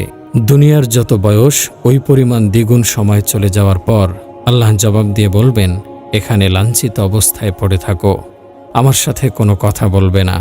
তখন তারা হতাশ হয়ে যাবে, আর কোনো কথা বলবে না। তারা যখনই যন্ত্রণায় অতিষ্ঠ হয়ে জাহান্নাম থেকে বের হতে চাইবে, তখনই তাদেরকে তাতে ফিরিয়ে দেয়া হবে। বলা হবে, দহন শাস্তি আস্বাদন করো। সেখানে তারা চিৎকার করে বলবে, হে আমাদের রব, আমাদেরকে জাহান্নাম থেকে বের করুন, আমরা সৎ কাজ করব, পূর্বে যা করতাম তা করব না। তখন আল্লাহ বলবেন, আমি কি তোমাদেরকে এতটা বয়স দেইনি যাতে যা চিন্তা করার বিষয় তা চিন্তা করতে পারতে? উপরন্তু তোমাদের কাছে সতর্ককারীও আগমন করেছিল। অতএব তোমরা শাস্তি আস্বাদন করো, জালেমদের জন্য কোনো সাহায্যকারী নেই। হে নবী, আর আপনি যদি দেখতেন যখন তাদেরকে জাহান্নামের ওপর দাঁড় করানো হবে, তারা তখন বলবে, হায় আফসোস, যদি আমাদেরকে আবার দুনিয়ায় পাঠানো হতো, তাহলে আমরা আমাদের রবের নিদর্শনসমূহকে অস্বীকার করতাম না এবং আমরা বিশ্বাসীদের অন্তর্ভুক্ত হয়ে যেতাম। হায়, যদি কোনোরূপে আমরা পৃথিবীতে প্রত্যাবর্তন করতে পারতাম, তবে আমরা বিশ্বাসীদের অন্তর্ভুক্ত হয়ে যেতাম। জাহান্নামীরা নিজেদের মৃত্যু কামনা করবে। জাহান্নামের অসহ্য যন্ত্রণায় কাতর হয়ে জাহান্নামীরা নিজেদের মৃত্যু কামনা করবে, কিন্তু সেখানে আর মৃত্যু সংঘটিত হবে না, বরং চরম কষ্টে তারা চিরকাল নিপতিত থাকবে। এ প্রসঙ্গে আল্লাহ তাআলা বলেন, যখন এক শিকলে কয়েকজনকে বেঁধে জাহান্নামের কোনো সংকীর্ণ স্থানে তাদেরকে নিক্ষেপ করা হবে, তখন তারা সেখানে নিজেদের মৃত্যুকে আহ্বান করবে। তখন বলা হবে, একটি মৃত্যুকে ডেকো না, বরং অনেক মৃত্যুকে ডাকো। তারা সেখানে মরতে চাইলেও তাদের আর মৃত্যু হবে না, কিন্তু সেখানে বাঁচতেও পারবে না। আল্লাহ তাআলা বলেন, আল্লাযী ইয়াসলান নারুল কুবরা সুম্মা লা ইয়ামুতু ফিহা ওয়া লা ইয়াহইয়া।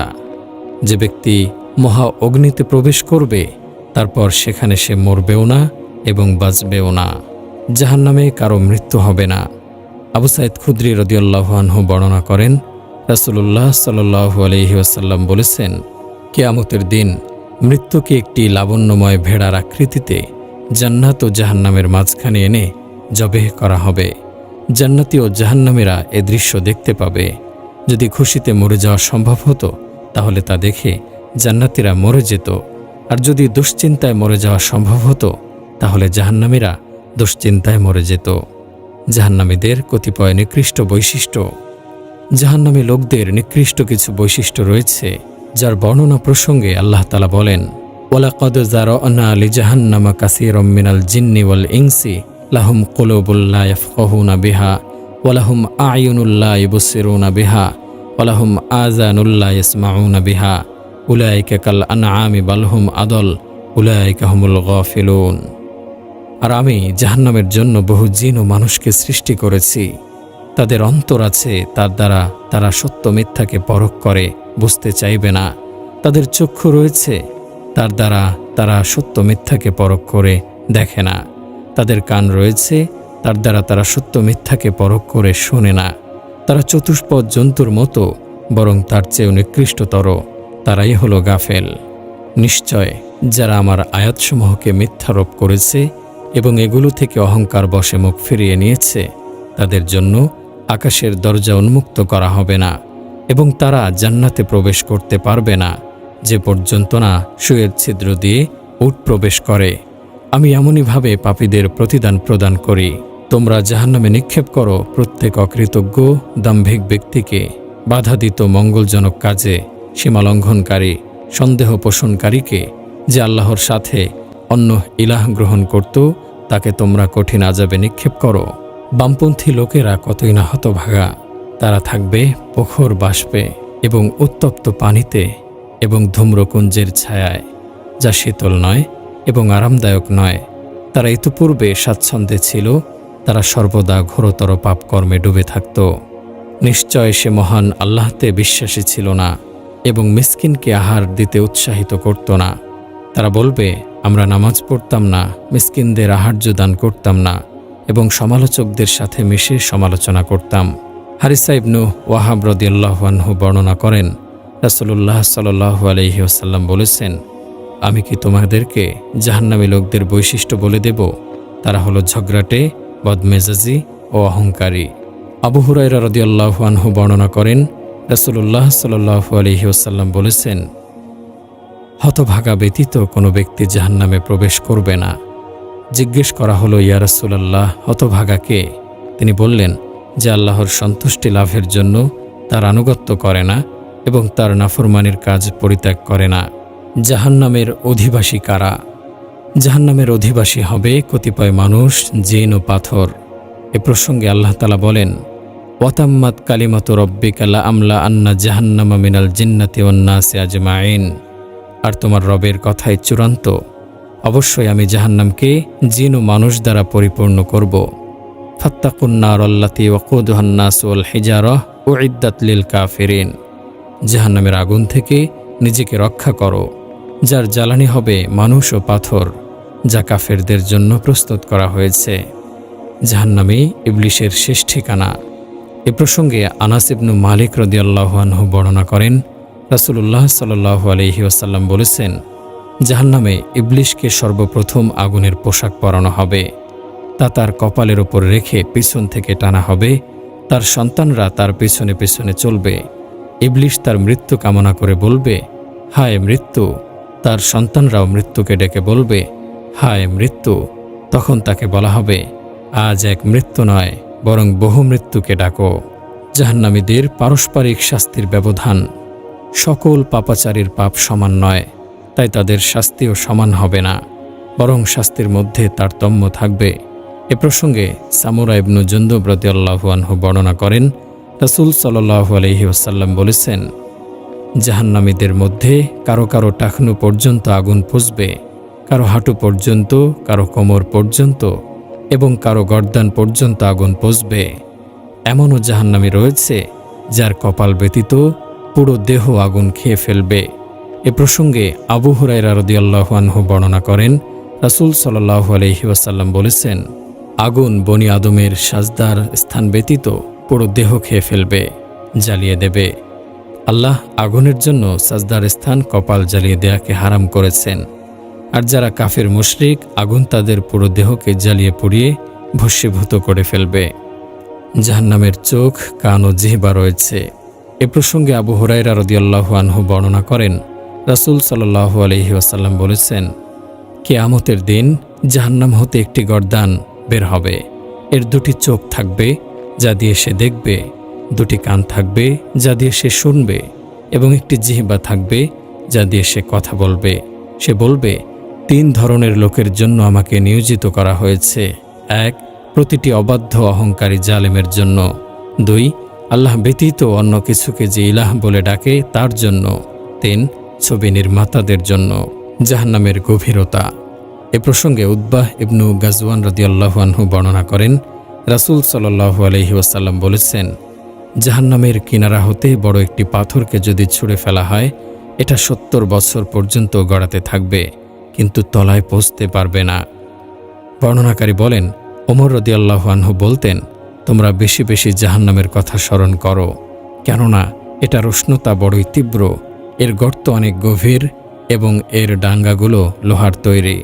আব্দুল্লাহ ইবনু আমর ইবনুল আস রাদিয়াল্লাহু আনহু রাসূল সাল্লাল্লাহু আলাইহি ওয়াসাল্লাম থেকে বর্ণনা করেন, রাসূল সাল্লাল্লাহু আলাইহি ওয়াসাল্লাম মাথার একটি খুলের দিকে ইশারা করে বলেন, এটার মতো একটি সীসা যদি আকাশ থেকে জমিনের দিকে ছুড়ে দেয়া হয়, তবে রাত হওয়ার পূর্বেই তা পৃথিবীতে এসে পৌঁছবে। অথচ আকাশ থেকে জমিনের দূরত্ব 500 বছরের রাস্তা। আর জাহান্নামের শিকলের অগ্রভাগ থেকে এই সীসাটিকে যদি ছুড়ে দেয়া হয় এবং তা রাত দিন চলতে থাকে, গর্তের শেষ সীমায় পৌঁছতে 40 বছর লাগবে। আবু মুসা আশআরী রাদিয়াল্লাহু আনহু বর্ণনা করেন, রাসূল সাল্লাল্লাহু আলাইহি ওয়াসাল্লাম বলেছেন, জাহান্নামের একটি গর্ত আছে যার নাম হাবহাব। প্রত্যেক স্বৈরাচারী অহংকারী সেখানে থাকবে। আবু সাঈদ খুদরি রাদিয়াল্লাহু আনহু বর্ণনা করেন, রাসূল সাল্লাল্লাহু আলাইহি ওয়াসাল্লাম বলেছেন, ওয়াইল হলো জাহান্নামের একটি গর্তের নাম, যার মধ্যে কাফিরকে ফেলে দেয়া হলে তার তলায় পৌঁছতে 40 বছর লাগবে। আবু হুরায়রা রাদিয়াল্লাহু আনহু বর্ণনা করেন, রাসূল সাল্লাল্লাহু আলাইহি ওয়াসাল্লাম বলেছেন, বান্দা মুখ দ্বারা এমন কথা বলে ফেলে যার ফলে সে জাহান্নামে পূর্ব ও পশ্চিমের দূরত্বের চেয়েও বেশি গভীরে নিক্ষিপ্ত হয়। জাহান্নামের দেয়ালের পুরুত্ব। এ প্রসঙ্গে আবু সাঈদ খুদরি রাদিয়াল্লাহু আনহু বর্ণনা করেন, রাসূল সাল্লাল্লাহু আলাইহি ওয়াসাল্লাম বলেছেন, জাহান্নামের বেষ্টনী হবে 4টি প্রাচীর, আর প্রতিটি প্রাচীরের পুরুত্ব হবে 40 বছরের দূরত্বের সমান। জাহান্নামের 2টি নিঃশ্বাস। এ প্রসঙ্গে আবু হুরায়রা রাদিয়াল্লাহু আনহু বর্ণনা করেন, রাসূল সাল্লাল্লাহু আলাইহি ওয়াসাল্লাম বলেছেন, জাহান্নাম তার রবের নিকট অভিযোগ করে বলল, আমার এক অংশ অন্য অংশে গ্রাস করছে। তখন আল্লাহ তার জন্য দুটি নিঃশ্বাসের ব্যবস্থা করলেন। এর একটি নিঃশ্বাস শীতকালে, অন্যটি গ্রীষ্মকালে। শীতকালের নিঃশ্বাস হল শৈত্যপ্রবাহ, আর গ্রীষ্মকালেরটি হল লু হাওয়া। জাহান্নামের অধিকাংশ অধিবাসী নারী, কিন্তু কেন? এ প্রসঙ্গে ইবনু আব্বাস রাদিয়াল্লাহু আনহু বর্ণনা করেন, রাসূল সাল্লাল্লাহু আলাইহি ওয়াসাল্লাম বলেছেন, আমি মিরাজের রাতে জান্নাতে উঁকি দিয়ে দেখতে পেলাম যে এর বেশিরভাগ অধিবাসী দুনিয়ার গরিব মানুষ, এবং জাহান্নামের মধ্যে উঁকি দিয়ে দেখলাম যে এর অধিকাংশ অধিবাসী নারী। জাহান্নামের অধিকাংশ নারী হওয়ার কারণ বর্ণনা প্রসঙ্গে ইবনু আব্বাস রাদিয়াল্লাহু আনহু বলেন, রাসূল সাল্লাল্লাহু আলাইহি ওয়াসাল্লাম বলেছেন, জাহান্নামের অধিকাংশ নারী, কারণ তারা কুফরি করে। বলা হলো, তারা কি আল্লাহর সাথে কুফরি করে? তিনি বললেন, তারা স্বামীর সাথে কুফরি, অকৃতজ্ঞতা করে, সদাচরণের অকৃতজ্ঞতা প্রদর্শন করে। তুমি যদি যুগ যুগ ধরে তার সাথে সদাচরণ করো, তারপর সে যদি কখনো তোমার থেকে উপেক্ষা দেখতে পায়, তাহলে সে বলে বসবে, আমি তোমার মাঝে কখনো কল্যাণ দেখিনি। এ প্রসঙ্গে ইবনু মাসউদ রাদিয়াল্লাহু আনহু বর্ণনা করেন, রাসূল সাল্লাল্লাহু আলাইহি ওয়াসাল্লাম বলেছেন, জাহান্নামে অধিকাংশ অধিবাসী নারী, কেননা তোমরা অধিক পরিমাণে অভিশাপ দিয়ে থাকো এবং স্বামীদের অকৃতজ্ঞতা প্রদর্শন করো। আব্দুল্লাহ ইবনু আমর রাদিয়াল্লাহু আনহু বর্ণনা করেন, রাসূল সাল্লাল্লাহু আলাইহি ওয়াসাল্লাম বলেছেন, আমি জাহান্নামে উঁকি দিয়ে দেখেছি তার অধিকাংশ অধিবাসী দুনিয়ার ধনী মানুষ ও নারী। উল্লেখ্য যে নারীর মধ্যে এমন হীন অভ্যাস নেই, সে নারী জাহান্নামে হওয়ার সম্ভাবনাও কম। চোখের পানি জাহান্নামকে হারাম করে দেয়। মুমিন ব্যক্তির চোখের পানি আল্লাহর কাছে অনেক বেশি মূল্যবান। এ পানি জাহান্নামের আগুনকে হারাম করে দেয়।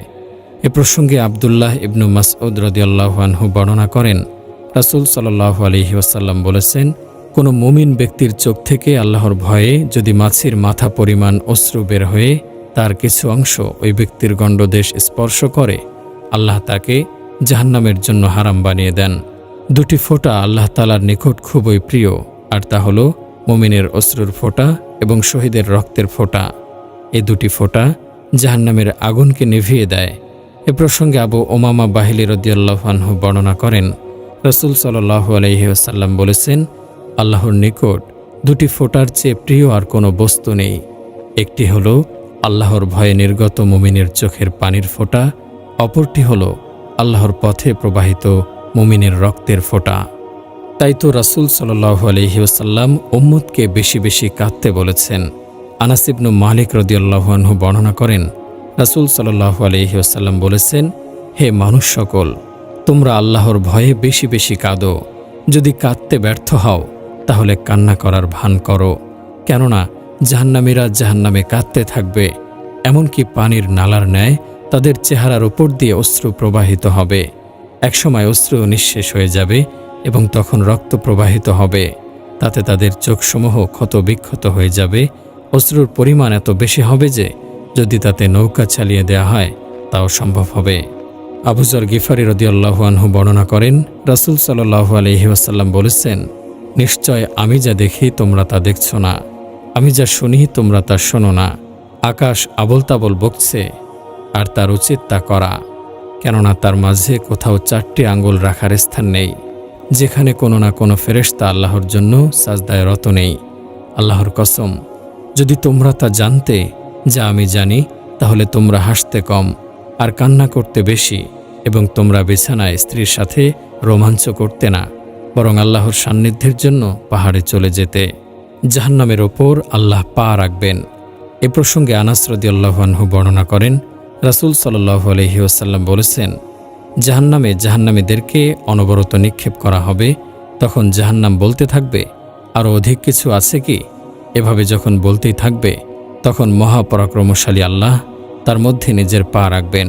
তখন দোজখের একাংশ অপর অংশের সাথে চেপে যাবে এবং বলবে, তোমার মর্যাদা ও অনুগ্রহের কসম, যথেষ্ট হয়েছে, যথেষ্ট হয়েছে।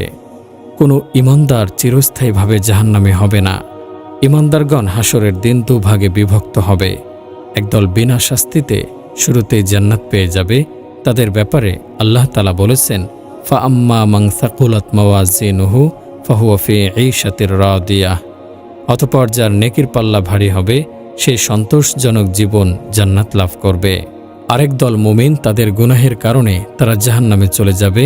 তাদের ব্যাপারে আল্লাহ বলেন, ওয়া আম্মা মান খাফফাত মাওয়াজিনুহু ফাউম্মুহু হাওয়িয়া, এবং যার নেকির পাল্লা হালকা হবে সে হাবিয়ায় জাহান্নামে প্রবেশ করবে। যারা ঈমানদার তাদের আমলনামা সওয়াবশূন্য থাকে না, বরং তাদের আমলনামায় সামান্য পরিমাণ হলেও সওয়াব থাকে।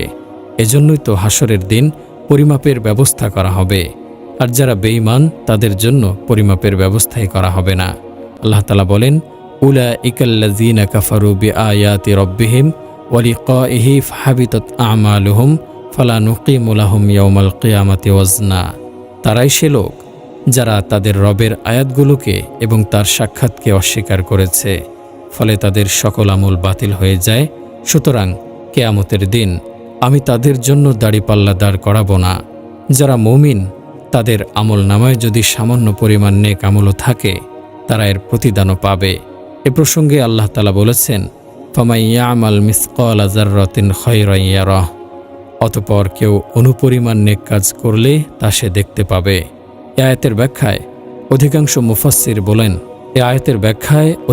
মুফাসসির বলেন, যার আমল নামায় বিন্দু পরিমাণ নেক আমল করেছে সে ব্যক্তি তার আমল নামায় শুধু তার সওয়াব দেখতে পাবে তা নয়, বরং সে এর প্রতিদান পাবে। আর এই প্রতিদান দেওয়ার জন্যই আল্লাহ তাআলা নির্ধারিত শাস্তির পর পাপী মুমিনদেরকে জাহান্নাম থেকে মুক্তিদান করে জান্নাতে প্রবেশ করাবেন। যারা ঈমান গ্রহণের পর কুফর ও শিরক করেনি তাদের নিরাপত্তার ঘোষণা আল্লাহ নিজেই প্রকাশ করেছেন।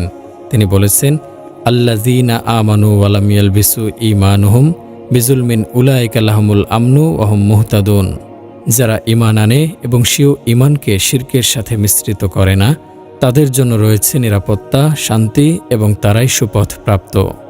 উল্লেখিত আয়াতে কারিমার ঘোষণা বাস্তবায়নের জন্য আল্লাহ তাআলা যারা ঈমান নিয়ে মৃত্যুবরণ করেছে তাদের ঈমান যদি সরিষার দানা পরিমাণও হয় তাদেরকে জাহান্নাম থেকে মুক্তি প্রদান করে চিরশান্তির স্থান জান্নাতে প্রবেশ করাবেন।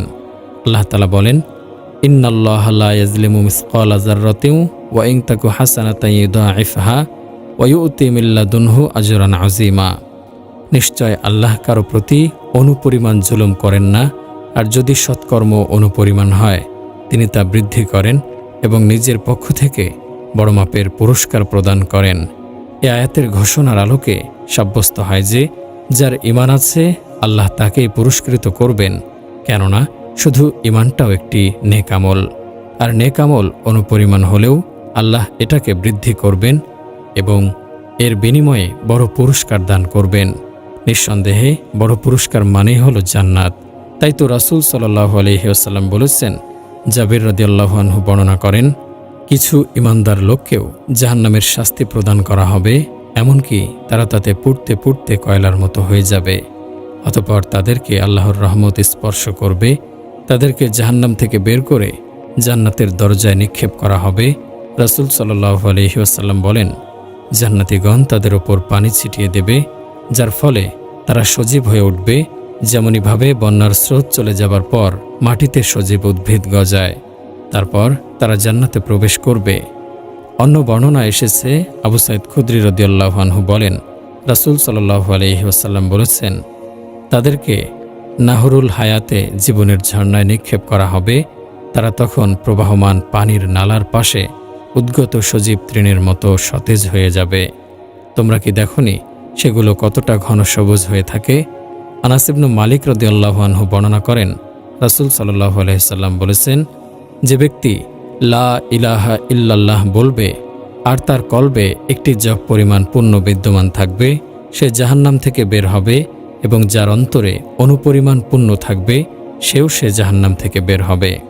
আবু সাঈদ খুদরি রাদিয়াল্লাহু আনহু বর্ণনা করেন, রাসূল সাল্লাল্লাহু আলাইহি ওয়াসাল্লাম বলেছেন, যে ব্যক্তির অন্তরে অনুপরিমাণ ঈমান রয়েছে সে ব্যক্তিও জাহান্নাম থেকে বের হবে। আবু সাঈদ খুদরি রাদিয়াল্লাহু আনহু বর্ণনা করেন, কারো যদি এ ব্যাপারে সন্দেহ থাকে সে যেন এই আয়াতটি তেলাওয়াত করে নেয়। আল্লাহ অনুপরিমাণও জুলুম করেন না। সূরা নিসা আয়াত 40। তবে শুধু কুফর ও শিরককারীর জন্য কোনো ক্ষমা নেই এবং তাদের জন্য জান্নাত হারাম। এছাড়া অন্যান্য গুনাহ আল্লাহ চাইলে ক্ষমা করবেন, এ ঘোষণা আল্লাহ নিজেই দিয়েছেন। আল্লাহ বলেন, ইন্নাল্লাহা লা ইয়াগফিরু আন ইউশরাকা বিহি ওয়া ইয়াগফিরু মা দুনা যালিকা লিমান ইয়াশা ওয়া মান ইউশরিক বিল্লাহি ফাকাদ ইফতারা ইসমান আযীমা। নিশ্চয় আল্লাহ তাকে ক্ষমা করবেন না যে তার সাথে শরিক করে, এছাড়া আর যা পাপ রয়েছে তিনি চাইলে ক্ষমা করে দেবেন। জাহান্নামে বিশেষ কিছু অপরাধের শাস্তি। মদ পানের শাস্তি। জাবির রাদিয়াল্লাহু আনহু বর্ণনা করেন, রাসূল সাল্লাল্লাহু আলাইহি ওয়াসাল্লাম বলেছেন, আল্লাহর একটি অঙ্গীকার রয়েছে যে যে ব্যক্তি নেশাযুক্ত পানীয় পান করবে তাকে তিনি তিনাতুল খাবাল পান করাবেন। তারা জিজ্ঞেস করল, হে আল্লাহর রাসূল, তিনাতুল খাবাল কি? তিনি বললেন, জাহান্নামীদের পোজ। রোজা ভঙ্গকারীর শাস্তি। আবু উমামা বাহিলি রাদিয়াল্লাহু আনহু বর্ণনা করেন, রাসূল সাল্লাল্লাহু আলাইহি ওয়াসাল্লাম বলেছেন, কোনো এক সময় আমি ঘুমন্ত ছিলাম, এমত অবস্থায় আমার নিকট দুজন লোক আসলো। তারা আমার পার্শ্ব ধরে আমাকে দুরূহ এক পাহাড়ের নিকট নিয়ে গেল। তারপর উভয়ে বলল, এ পাহাড়ে আরোহণ করুন। আমি বললাম, আমি তাতে আরোহণ করার সামর্থ্য রাখি না। তারা বলল, আমরা আপনার জন্য তা সহজ করে দেব। তখন আমি তাতে আরোহণ করলাম, এমনকি আমি পাহাড়ের চূড়ায় পৌঁছে গেলাম। সেখানে আমি চরম আকারের চিৎকার শুনতে পেলাম। আমি তাদেরকে জিজ্ঞেস করলাম, এ আওয়াজ কিসের? তারা বলল, জাহান্নামীদের কান্নার আওয়াজ। অতঃপর তারা আমাকে নিয়ে সামনে চলল। সেখানে আমি কিছু লোককে উল্টো করে ঝুলানো অবস্থায় দেখতে পেলাম, যাদের মুখ চিরে ফেলা হয়েছে, মুখ থেকে রক্ত প্রবাহিত হচ্ছে। আমি জিজ্ঞেস করলাম, এরা কারা? তারা বলল, তারা ওই সকল লোক যারা রোজার দিনে সময় হওয়ার পূর্বে ইফতার করে নিত, রোজা ভেঙে ফেলত। ইলম গোপন করার শাস্তি। আবু হুরায়রা রাদিয়াল্লাহু আনহু বর্ণনা করেন, রাসূল সাল্লাল্লাহু আলাইহি ওয়াসাল্লাম বলেছেন, কোনো ব্যক্তিকে এমন বিষয়ে প্রশ্ন করা হলো যা সে জানে কিন্তু সে তা গোপন করল, আল্লাহ তাকে আগুনের লাগাম পরিয়ে দেবেন। দ্বিমুখী নীতি অবলম্বনকারীর শাস্তি। সমাজে এমন কিছু লোক রয়েছে যারা বিপরীতমুখী দুজন ব্যক্তি বা দুটি দলের সাথে সমানভাবে তাল মেলায়। দু দলকে বোঝাতে চায় যে সে তাদেরই লোক, সে ভালোর সাথেও আছে এবং মন্দের সাথেও আছে। তাদের শাস্তির বিষয়ে আম্মার রাদিয়াল্লাহু আনহু বর্ণনা করেন, রাসূল সাল্লাল্লাহু আলাইহি ওয়াসাল্লাম বলেছেন, যে ব্যক্তি দুনিয়াতে দ্বিমুখী নীতি অবলম্বন করবে, কিয়ামতের দিন তার আগুনের দুটি জিহ্বা থাকবে। কোরআন ভুলে যাওয়া এবং নামাজ না পড়ার শাস্তি। সামুরা ইবনু জুনদুব রাদিয়াল্লাহু আনহু বর্ণনা করেন, রাসূল সাল্লাল্লাহু আলাইহি ওয়াসাল্লাম বলেছেন, গত রাতে স্বপ্নে আমার কাছে দুজন আগন্তুক আসলো। তারা আমাকে উঠালো এবং বলল, চলুন।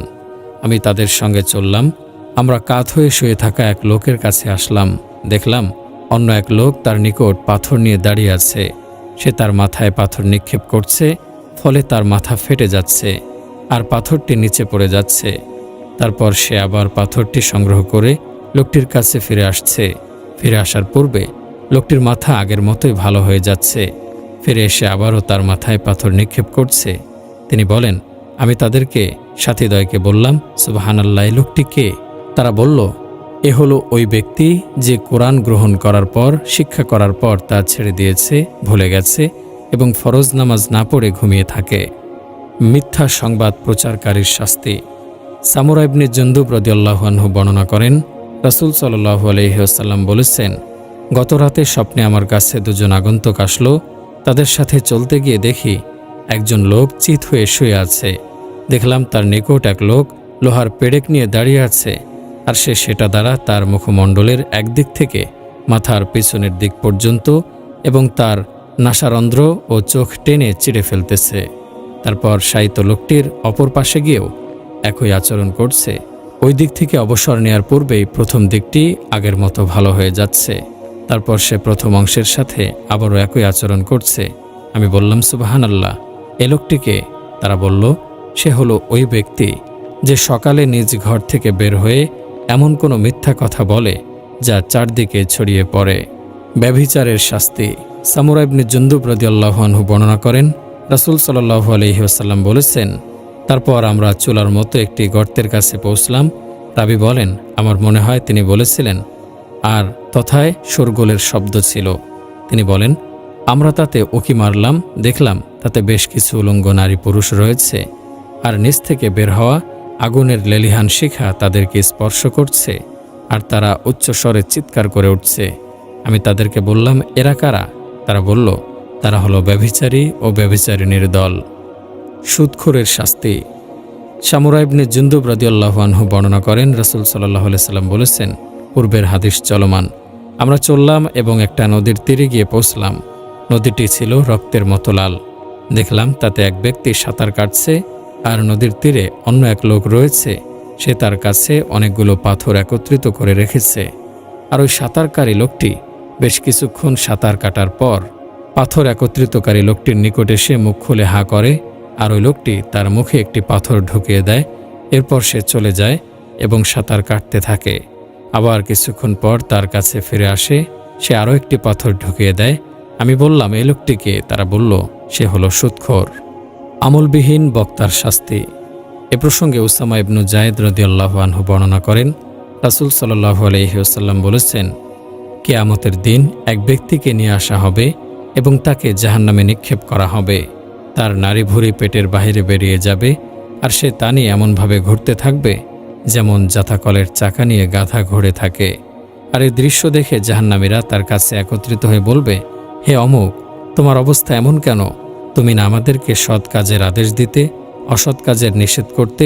সে তখন বলবে, আমি তোমাদেরকে সৎ কাজের আদেশ করতাম, কিন্তু নিজে তা করতাম না, এবং অসৎ কাজ থেকে নিষেধ করতাম, কিন্তু নিজে তা করতাম।